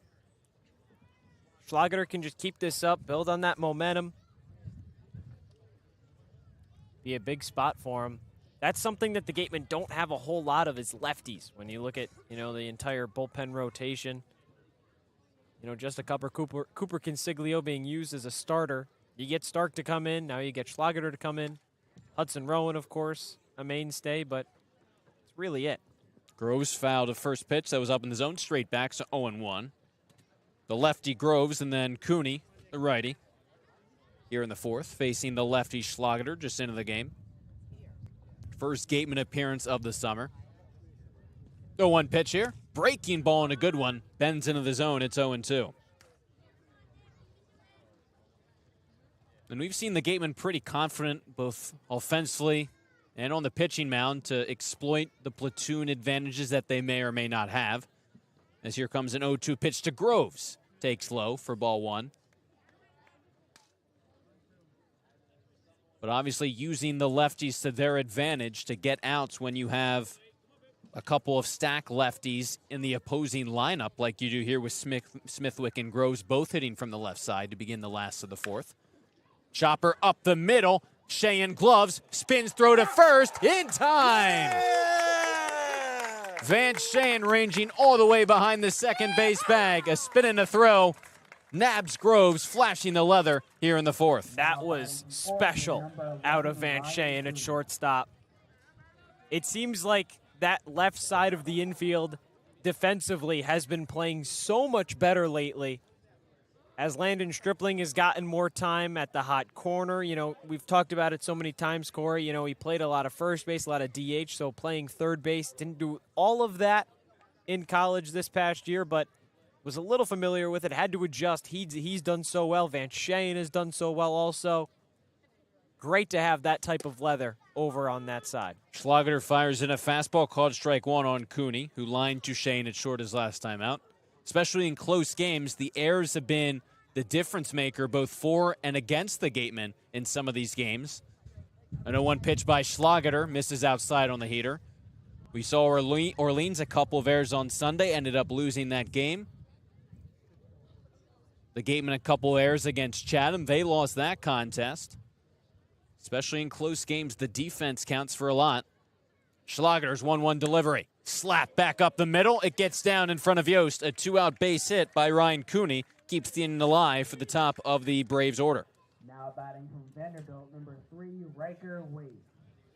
And again, though, Schlager's a guy that he's not going to strike out a whole lot of hitters, so you have to be able to trust your defense as a pitcher behind you. One of the best ways to do that is when Sheehan shows off his glove. Landon Stripling, hasn't done anything wrong yet, but, yesterday he was a vacuum over at the hot corner. Not everything's going to go your way, seeing with that single from Cooney, but more times than not, have a good defense behind you leads to good things. Cooney back standing after Schlager fired off a pickoff attempt. And obviously, guys are going to get a certain amount of reps defensively with different players coming in and out on a day-to-day basis. Top of the order for Waite. Takes a first pitch fastball outside for ball one. But as you talked about, the more and more opportunities that Stripling and now Sheehan have gotten, the stronger their defense has been. Getting more comfortable at those infield positions on the left side of the infield. Cooney leading off of first as Waite comes up empty on a big hack. Pitch missed low in the zone. But Waite came out of his shoes for that one, and it's 1-1. And that's the thing, right? Stripling and Sheehan, those are two guys that have made some costly errors, I would say, when you look at it holistically in this season. But at the end of the day, you can't go back and change any of that. All you can do is, adjust to your mindset and how you handle the next situation, and both of them have done that perfectly. Shane had that backhanded play deep in the hole last night. Made the throw to first. 1-1. Hard hit the opposite way. Just fouled down the right field line. Weight behind on that fastball up in the zone. And it's 1-2 with a runner on first. But it's the times like that, it can be so easy when, you make some of those errors that can, kind of cost the Gatemen some games and some pretty, clutch spots, tight games. But it can be easy to think, oh, I lost the game, not have that confidence in yourself, that trust. But the two of them, they have confidence in themselves to, be able to make that next play, rebound off of the error, and they've shown it tonight. Did it yesterday as well. After another pickoff attempt, Cooney back with the dive, 1-2. 1 on, and before he gets to that pitch, once again, Schlager fires over. Cooney back standing. Riker Waite, who is 0 for 2 out of the leadoff spot tonight, a line out and a strikeout. Now facing the lefty Schlager after Powell yielded. Pitched 3 innings for the Gatemen, the 4 earned runs. 1-2 with 2 away. Pitch from Schlager sails high, delayed steal, throw down to second. They got him. Carnes delivers a strike down to Randall, who applies the tag. Cooney out trying to swipe the bag. And Schlager, his first inning as a Gateman, a good one. Faces the minimum. Pop out, ground out, and then Carnes nails Cooney trying to take second. Through 4 innings of play, it's a 1-run game here at Doran Park. Stay tuned to all the action on Cape League TV. Here at the Mass State Lottery, we're known for our monster wins. But there's no bigger win than the $1 billion we provide each year to support all 351 cities and towns in Massachusetts. In our game, we know that supporting local businesses and helping communities is how we all win. Because at the lottery, we're all playing for the home team. The Mass State Lottery. Welcome to the state of winning. A+ repairs smartphones, tablets, game consoles, and computers. Get it done right the first time. Cape Cod Central Railroad is proud to sponsor the Wareham Gatemen for the 2nd year in a row. Experience the scenic beauty of Cape Cod like never before. Journey through picturesque marshes, cranberry bogs, and dunes on our historic rail line. Whether you're savoring a 5-course gourmet dinner, enjoying a Sunday brunch with a live jazz band, or bringing the family on a narrated excursion, there's a ride for everyone. Departing from Hyannis and Buzzards Bay, visit capetrain.com to book your ride today. We move ahead to the top of the 5th on Cape League TV. I'm Cory Miller alongside with Josh Richardson. First game of the summer against the Braves, the Battle of the Bridge. The Gatemen are at Bourne tonight before a July 4th matchup at Spillane Field tomorrow against Bourne. Trail by a run here, now top of the 5th. Yeah, and it's the first 2 games of the season between these 2 squads. And then you look at it for the rest of the month. The next time that, after this weekend that they'll play is next Friday at Wareham. The next time after that is going to be the following Friday, also at Wareham. I mean, every Friday in July until that final week against Cotuit on the 25th. 3 home games against the Braves. So get used to Bourne. Yeah. First pitch to Levi Clark, top of the 5th. It's still Zane Petty on the mound, toeing the slab. Pitched on a breaking ball, dip low, and it's 1-0. Clark popped to second and then was hit by a pitch his last time up. Third at bat against Petty, 1-0 on the way. Breaking ball, smashed on the ground to the left side, through the hole, and a leadoff base hit for Levi Clark. Another good start to the inning. He just sees the ball so well, and he delivers a good swing on it. He's never trying to take it out of the yard. I mean, that one was on top of it a little bit, but squared it up, hit it in the hole over into left field. It's a good hit. Petty's going to get another talking to here. See if this ends up being it. Pitched the 4 innings. 3 runs have come in against him. Only 2 have been earned. Couldn't get Clark to start the 5th, and that'll do it. The Gatemen had just gone to the bullpen in the bottom of the 4th. The Braves return suit here in the top of the fifth. Clark, the leadoff single. That's where he stands. No outs, top of the fifth. We'll return with the pitching change. Catch all the action on Cape League TV.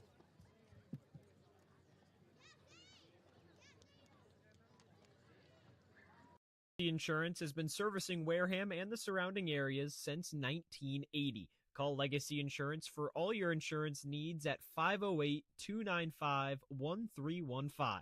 Legacy Insurance, your hometown agency. Get ready for big results with our small machines. With more power, performance, comfort, and savings. They're ready for every job. And we're ready with plenty of inventory, the best support in the business, same-day parts availability, and locations across the Northeast. So you can always be ready to work. Milton Cat, always ready. When it comes to protecting your home, car, or business, trust the team that's been covering our community for generations. For personalized coverage and service that you can count on, the choice is easy. It's Morse, of course. Visit morseins.com today. If you need to dig, lift, move, grade, clear, or cut, pump, weld, clean, light, and just about anything else, dial up the rental source for the newest and the most reliable equipment in New England. Staffed with equipment and construction experts. Milton Rents, your local source. As the sponsor of tonight's game, PCT Federal Credit Union is proud to root for the home team. We're thrilled to offer great rates on auto loans, home equity lines of credit, and so much more. Visit us on Cranberry Highway in West Wareham. Reed Custom Soils, a subsidiary of the AD Makepeace Company, is New England's most experienced precision soil blender. Reed is the leading provider of the lightweight planting soil for green roof installations, stabilized stone dust for nature paths and pedestrian walkways, bioretention rain garden soils, and specialized soils for athletic fields, including your newly renovated Spillane Field. To learn more, visit reedcustomsoils.com. Shameless Plug Electric, hitting home runs on every job. Wareham's top choice for electrical work. Call Shameless Plug Electric.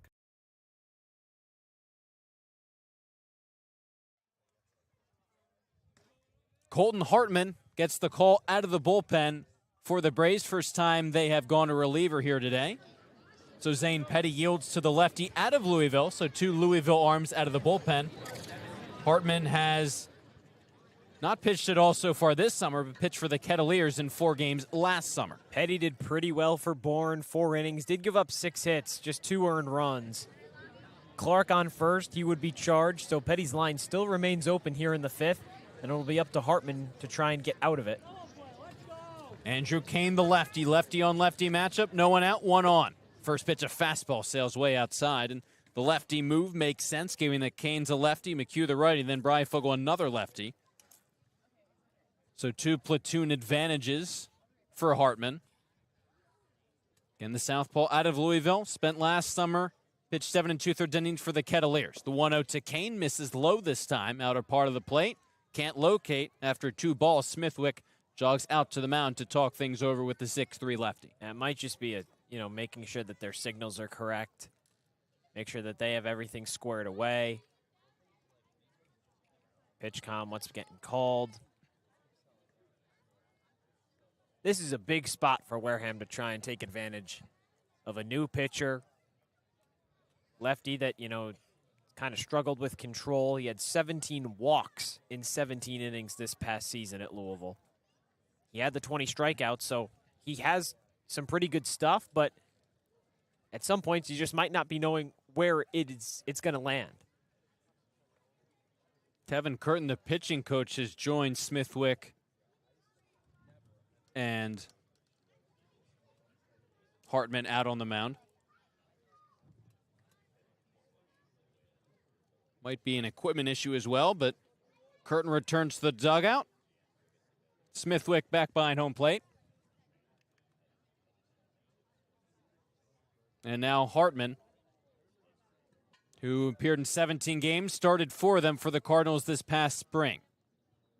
It's 2-0 quickly on Andrew Kane. Clark on at first, no one out. Top of the 5th, and that fastball sails high. Quickly 3-0.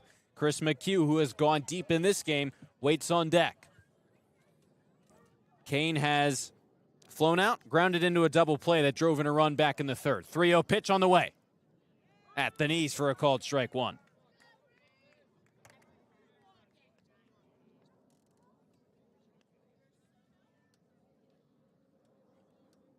Hartman, the 6'3", 220-pound lefty, checks in over on Clark, who stumbles back to first safely. When you look at Hartman's numbers last summer, 13 earned runs in just 7 2/3 innings, 4 games, 1 start for the Kettleers. First appearance for the Braves, this time out of the bullpen. 3 balls, 1 strike, pitch to Kane. Hard hit to the right side, leaping grab by Hughes. Clark was running for second. Hughes will step on the bag to double up Levi Clark. Tough break for the Gatemen. That ball hit on the screws, and they run into a double play. Wow, tip your cap. Logan Hughes put his body on the line to make that play. Quick reaction time from the first baseman. He was already over there at the corner to try and hold on Clark at the bag. Right place, right time, made the play. The ability to go back over and get the double play. Huge break there for Bourne. Tough draw for Wareham. A called strike on McHugh. Given that it's McHugh up at the plate, he is the righty on left advantage. Already popped a home run so far tonight. Waiting on an 0-1 pitch now. Takes the ball in the dirt. Clark, at the very least, would have gotten to second. Depending upon how quickly that ball rolled into the right field corner, if it got past Hughes, could have gotten to third. That would have been with no one out. You could have had runners on the corners, not second and third, with no one out for Chris McHugh. Instead, it's bases empty, 2 outs for McHugh. On a 1-1 pitch now. Lays off a pitch just beneath the knees, 2-1.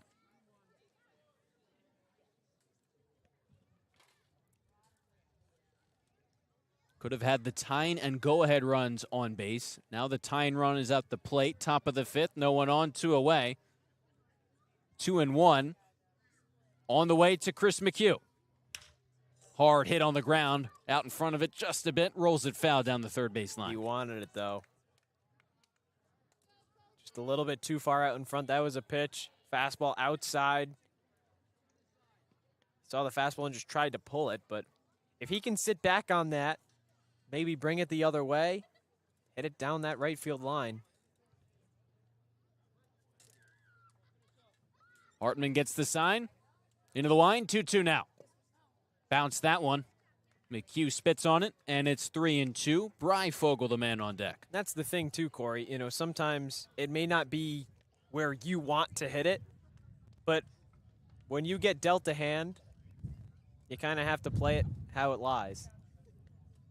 So you get a fastball outside, yeah, you know, you want to pull it to the moon, hit it over into left field, but if you have a chance to hit it the other way, do it. Swing and a miss. Went down in the zone beneath the knees. McHugh chased. After the stellar double play by Hughes made the catch, doubled up Levi Clark.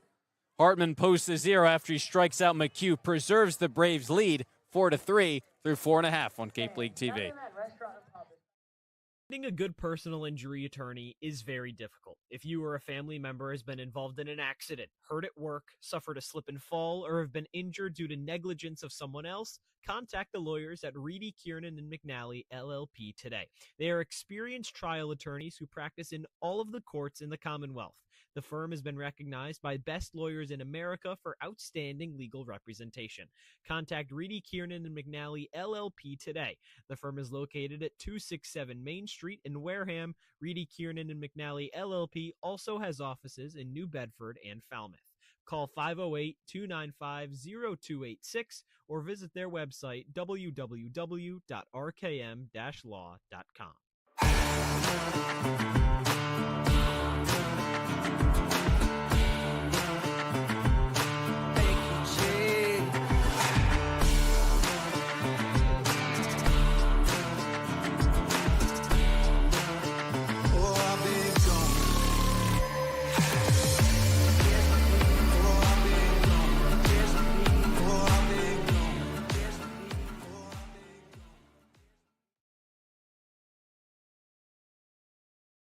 Law. Live, life, law. Covering all residential and commercial real estate matters. You live life to the fullest and let us sink law. Vanderbilt number 3, Riker Waite. Riker Waite, leadoff man for the Braves to begin the bottom half of the 5th. Schlageter back on the mound. For the Gatemen, the deficit still at 1 for Wareham. 4-3, the Braves lead. Riker Waite facing the lefty for the first time tonight. Takes a called strike 1. Waite was at bat when Cooney was caught stealing. That great throw by Carnes to end the 4th. So Waite once again digs in to face Schlageter. After the called strike 1, Schlageter pitching from the stretch on the 0-1. Bounces in front of home plate, 1-1. And this is the time that, the batter gets an advantage. You already got to see a few pitches, and now you're back in a spot. It was an even count, 0-0. Now 1-1. Pitch coming from Schlageter. Chopped. The shortstop, Shane, charges on a high hop, slings it across on the money.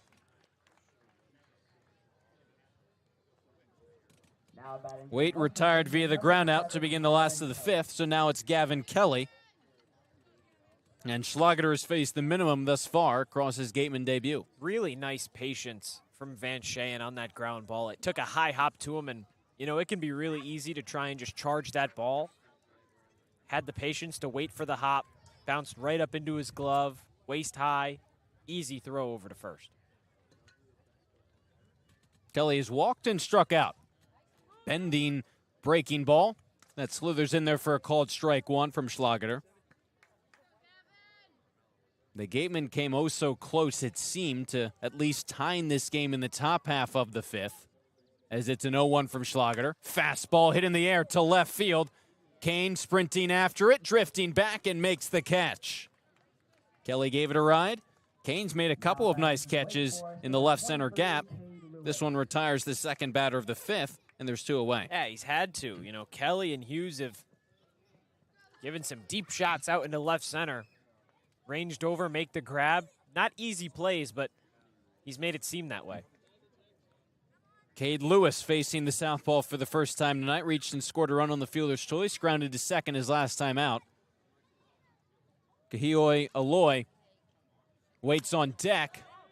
Lewis swings at the first pitch. Lazy fly ball, shallow center field. Yost jogs in and makes the catch for out number 3. Another clean inning for Schlageter out of the bullpen. 3 up, 3 down in the 5th. The Gatemen still down by just a run. Trying to even this game up at Doran Park. The guy to my left, Josh Richardson, will have you for the rest of the way on Cape League TV. Turf Specialties has set the standard for high-quality natural grass athletic field construction. As a full-service athletic field construction company, we specialize in design, build, and renovation of native soil, modified soil, and sand-based athletic fields. Our team will provide you with superior quality, expert guidance, and continuing support long after the completion of our project. We are proud to have built the infield for the Wareham Gatemen field. Go Gatemen! There hasn't been a ton of training when it comes to bat speed or products for players to be able to train bat speed.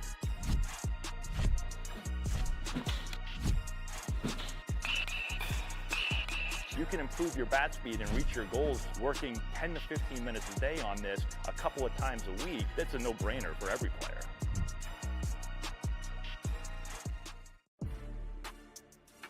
You can make any bat feel lighter by adding a velo puck knob. Instead of having to go get a whole entirely new bat, you can simply add the puck to it. Players can use this with any bat. It's basically going to shift the weight of the bat a little bit more towards the hands. Players are able to hit the ball a lot harder just by simply adding the puck on.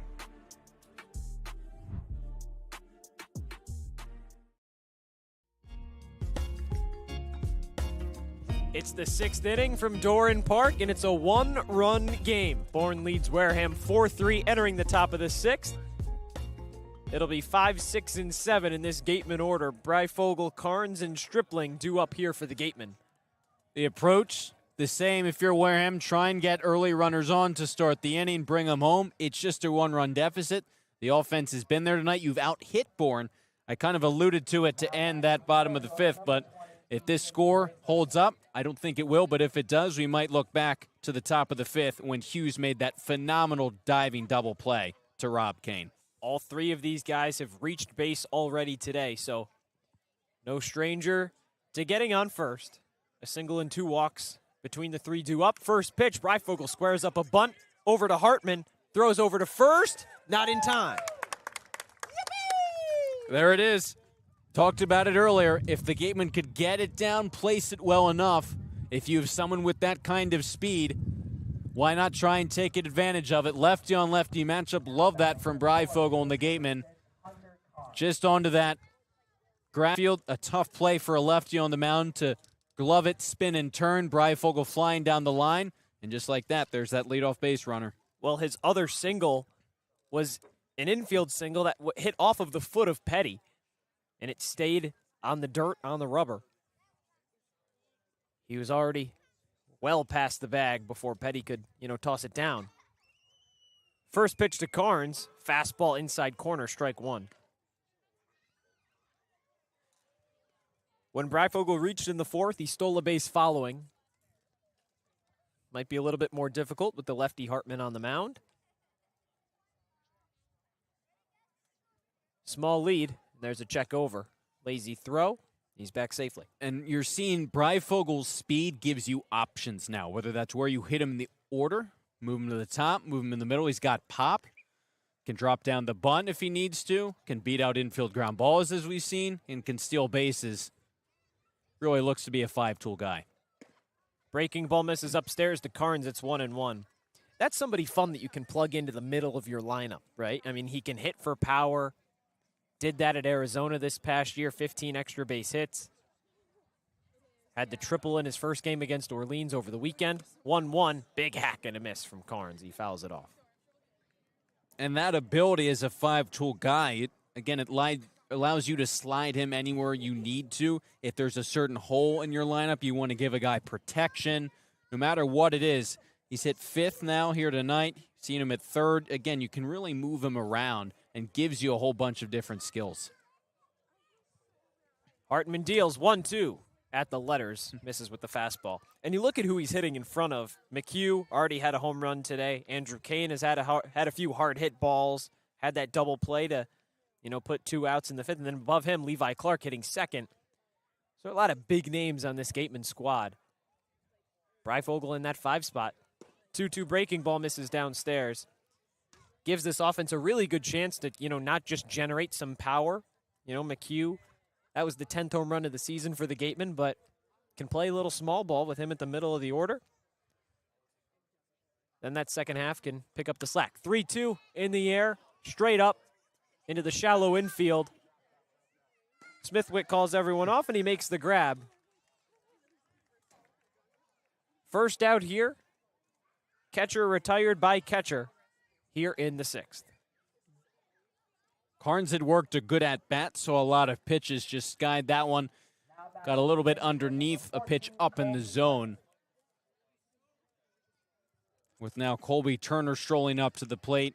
The Gatemen trying to get a righty up at the box with the lefty on the mound. So Turner comes in to replace Landon Stripling over at 3rd base.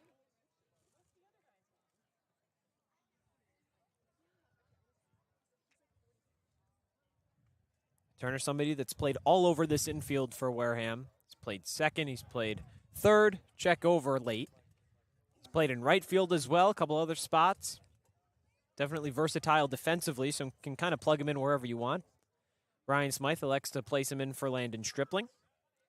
Another check over, late throw. And he's someone with that versatility. It's a plug-and-play option, so you would assume if you're Smythe, you're not just going to pull him then in the bottom half of this inning. Can pinch hit.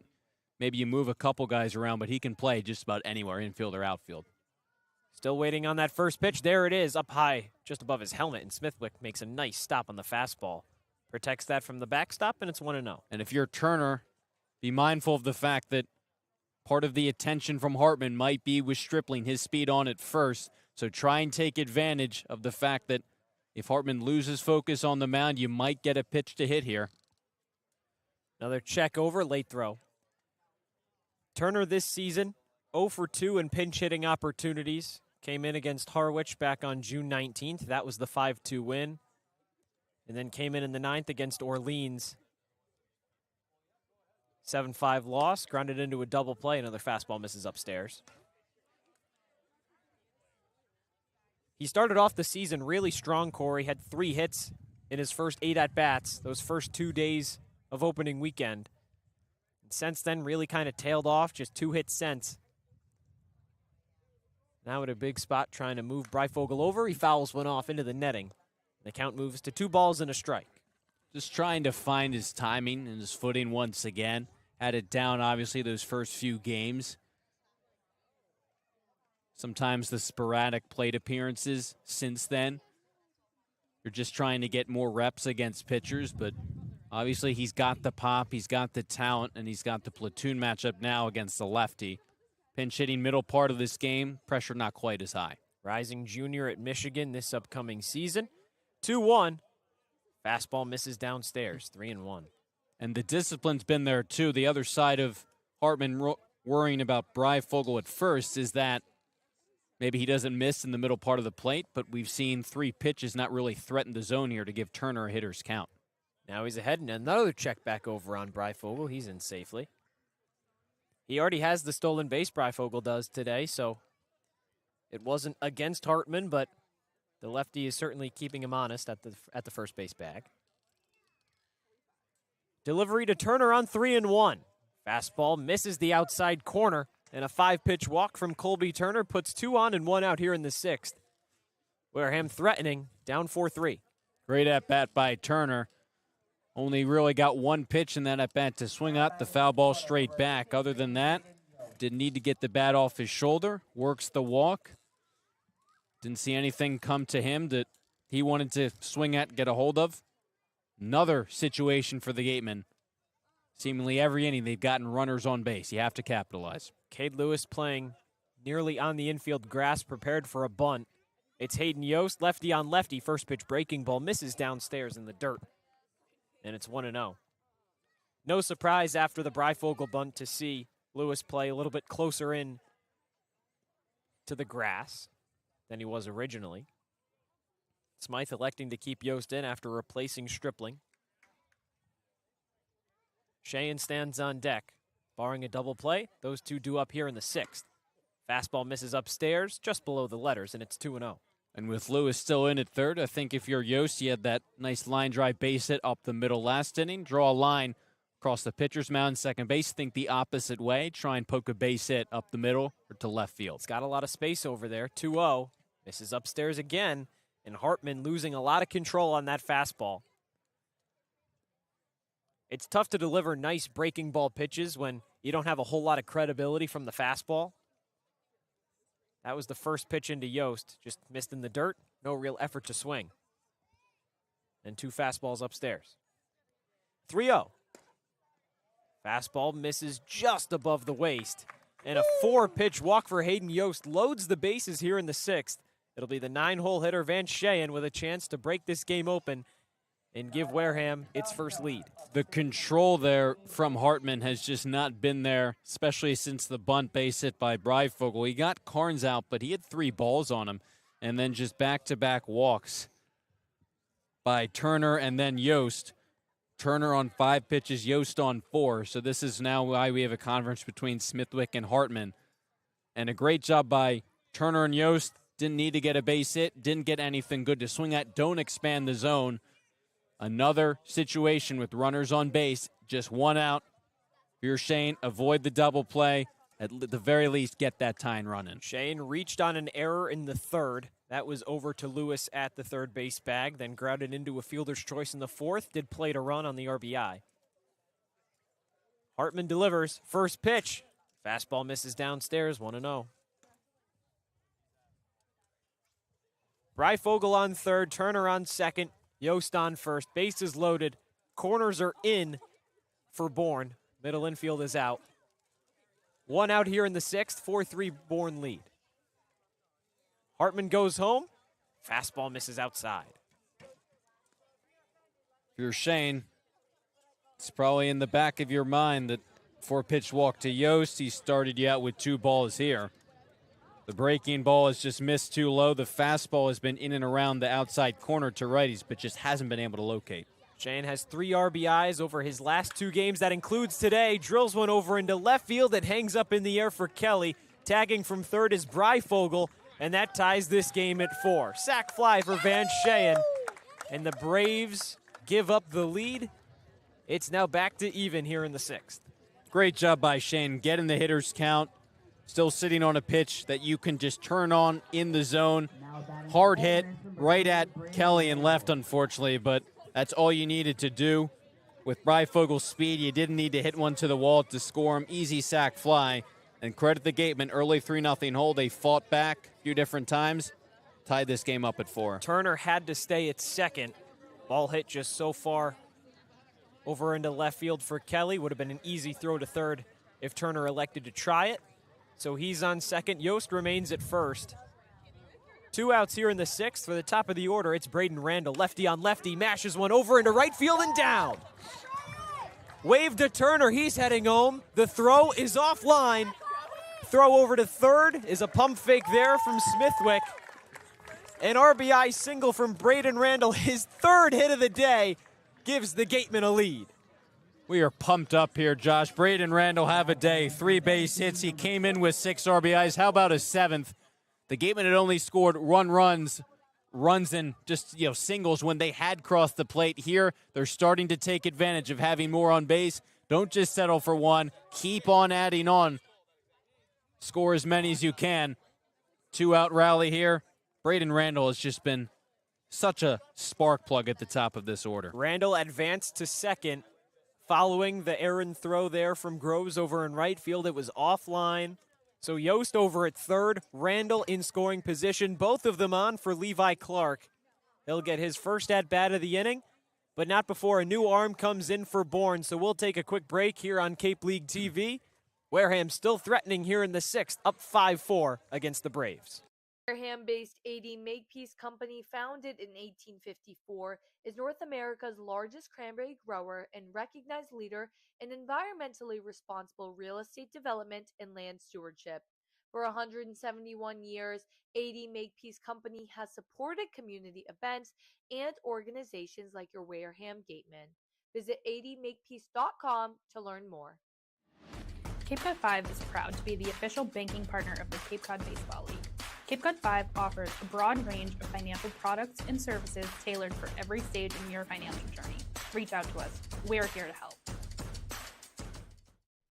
For a good piece of glass, call Abby, located at 3 Tyler Ave in East Wareham. Call Abby Glass and Locks about getting a free quote for your windows, doors, locks, and other glass needs. Here at the Mass State Lottery, we know there's no bigger win than the $1 billion we provide each year to support all 351 cities and towns in Massachusetts. Now that's how we all win. The Mass State Lottery. Welcome to the state of winning. Here at the Mass State Lottery, we're known for our monster wins. But there's no bigger win than the $1 billion we provide each year to support all 351 cities and towns in Massachusetts. In our game, we know that supporting local businesses and helping communities is how we all win. Because at the lottery, we're all playing for the home team. The Mass State Lottery. Welcome to the state of winning. A+ repairs smartphones, tablets, game consoles, and computers. Get it done right the first time. Cape Cod Central Railroad is proud to sponsor the Wareham Gatemen for the 2nd year in a row. Experience the scenic beauty of Cape Cod like never before. Journey through picturesque marshes, cranberry bogs, and dunes on our historic rail line. Whether you're savoring a 5-course gourmet dinner, enjoying a Sunday brunch with a live jazz band, or bringing the family on a narrated excursion, there's a ride for everyone. Departing from Hyannis and Buzzards Bay, visit capetrain.com to book your ride today.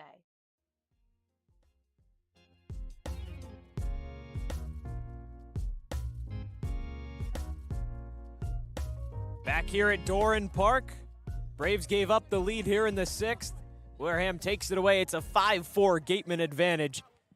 Still with 2 outs and 2 runners on for Levi Clark, and a big spot for him against the new arm on the mound for Bourne. We talked about it earlier when Clark was batting with runners on. These are the kinds of situations you want with this stud up at the plate, runners on base, RBI situation. So now, Logan Beavis, the new pitcher on, right-hander, out of Texas Tech, is going to have a little bit of a delayed start to his appearance here.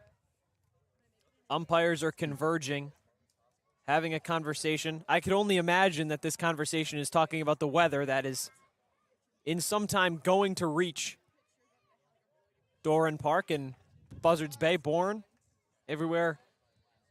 It's moving from west to east, and it could get pretty tricky as this game continues on.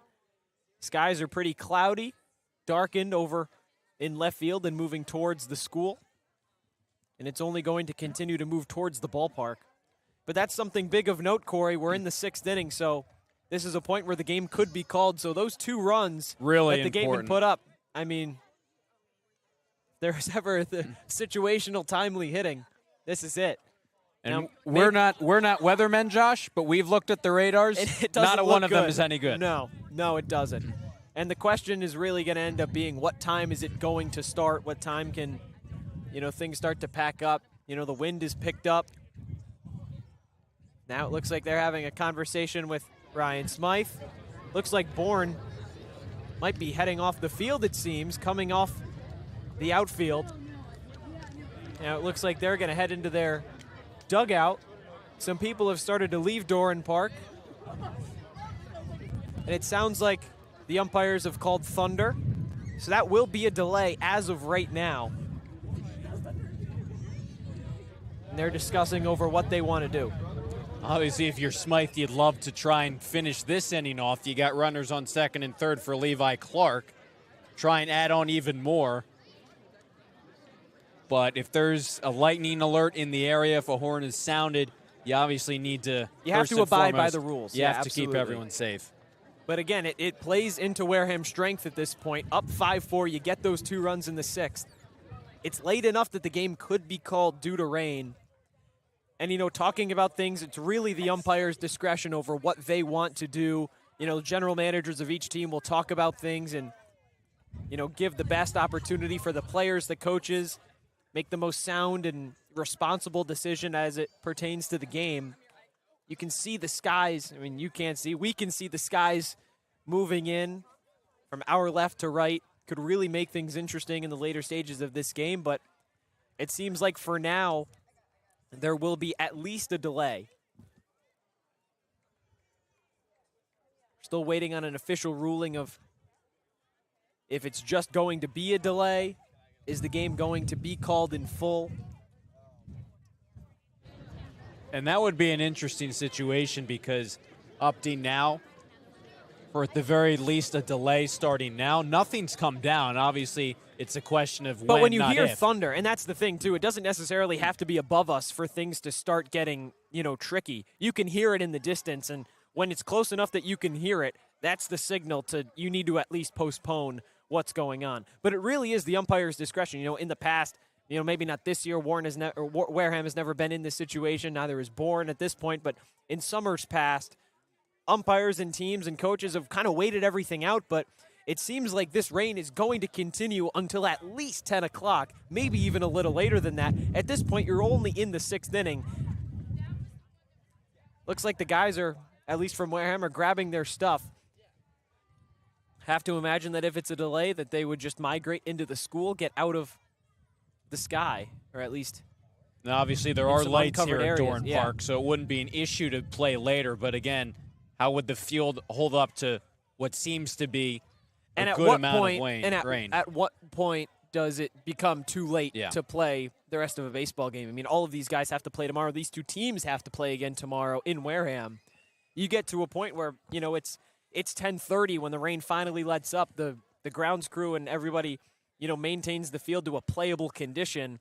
Maybe at that point it's 11 o'clock and you still have another 2 hours of baseball. It would be a tricky situation no matter what. And now the question just becomes what it's going to be. So what it stands at right now, it's a 30-minute delay. But if canceled, this game will be handed to the Braves because it goes to the last complete inning. So because of that, the Gatemen still in the top of the sixth, took the lead in that top half, and Bourne yet to play the home. Wareham with that 5-4 lead, it would get wiped off those 2 runs at least, and the game would be called after 5 innings, which would stand at 4-3 Bourne. It's only 30 minutes, so now the question is just what's going to end up happening, and I am sure that Ryan Smythe wants to try and get through this 6th inning as fast as possible. And now looking back, Cory, with that ruling, that has to be what he was campaigning for so much, is to at least just try and play that 6th inning out. It was, especially since nothing has started to really come down. You talked about it's gotten darker, the winds have picked up, but we're still awaiting the rain. Obviously, if it's a delay because of any thunder or lightning scares, you have to get the guys off. You want to make sure they're safe, all the spectators in attendance stay safe. But it makes sense why Smythe wanted to try and get this game in, and why not? Your guys are playing great, came back from this deficit, and now have the lead, and that would be a shame the way the Gatemen have fought back in this game. I mean, seriously. If it didn't go this way, at that point, it's just you can't catch a break because you've played 5 innings now. You're the better team right now in this game. And this is a win that this team needs. When you really look at it over the last few days, kind of handled by Chatham. Yeah, the game got closer. It was a 5-run game, but 9-0 after 3 innings. You lose a lead to Harwich in the 9th, 2 outs, just 1 away from taking home that win. You blow that, you lose in 10. And now this would really hurt. Kind of just the mindset and the overall team, how they might think about things, moving forward. Obviously, it's still a very good team, but it would be a tough draw. It really would. But especially since it would allow Bourne to get that 6th win. They would be 5-9-1. Wareham would be 6-10. So it means something now in the standings playing a conference foe. And I think the delay here, what it's going to come down to as we await the rain, is obviously how long it rains, but the amount we get, how hard it rains, what the conditions of the infield are going to be especially. Is it playable? They put a tarp over home plate and the pitching mound. But if that infield remains exposed, we get a lot of rain, leads to those kind of sloshy conditions. Would they be able to repair it in a safe manner for the players to play on? A lot of those Bourne players have done just that, put those tarps over home plate as well as the mound. With that, we'll take a break here into a rain delay effect here from Doran Park. And while we await the outcome, will we have more baseball? Will we not? We'll find out after this rain delay, and we'll keep you updated as we learn more.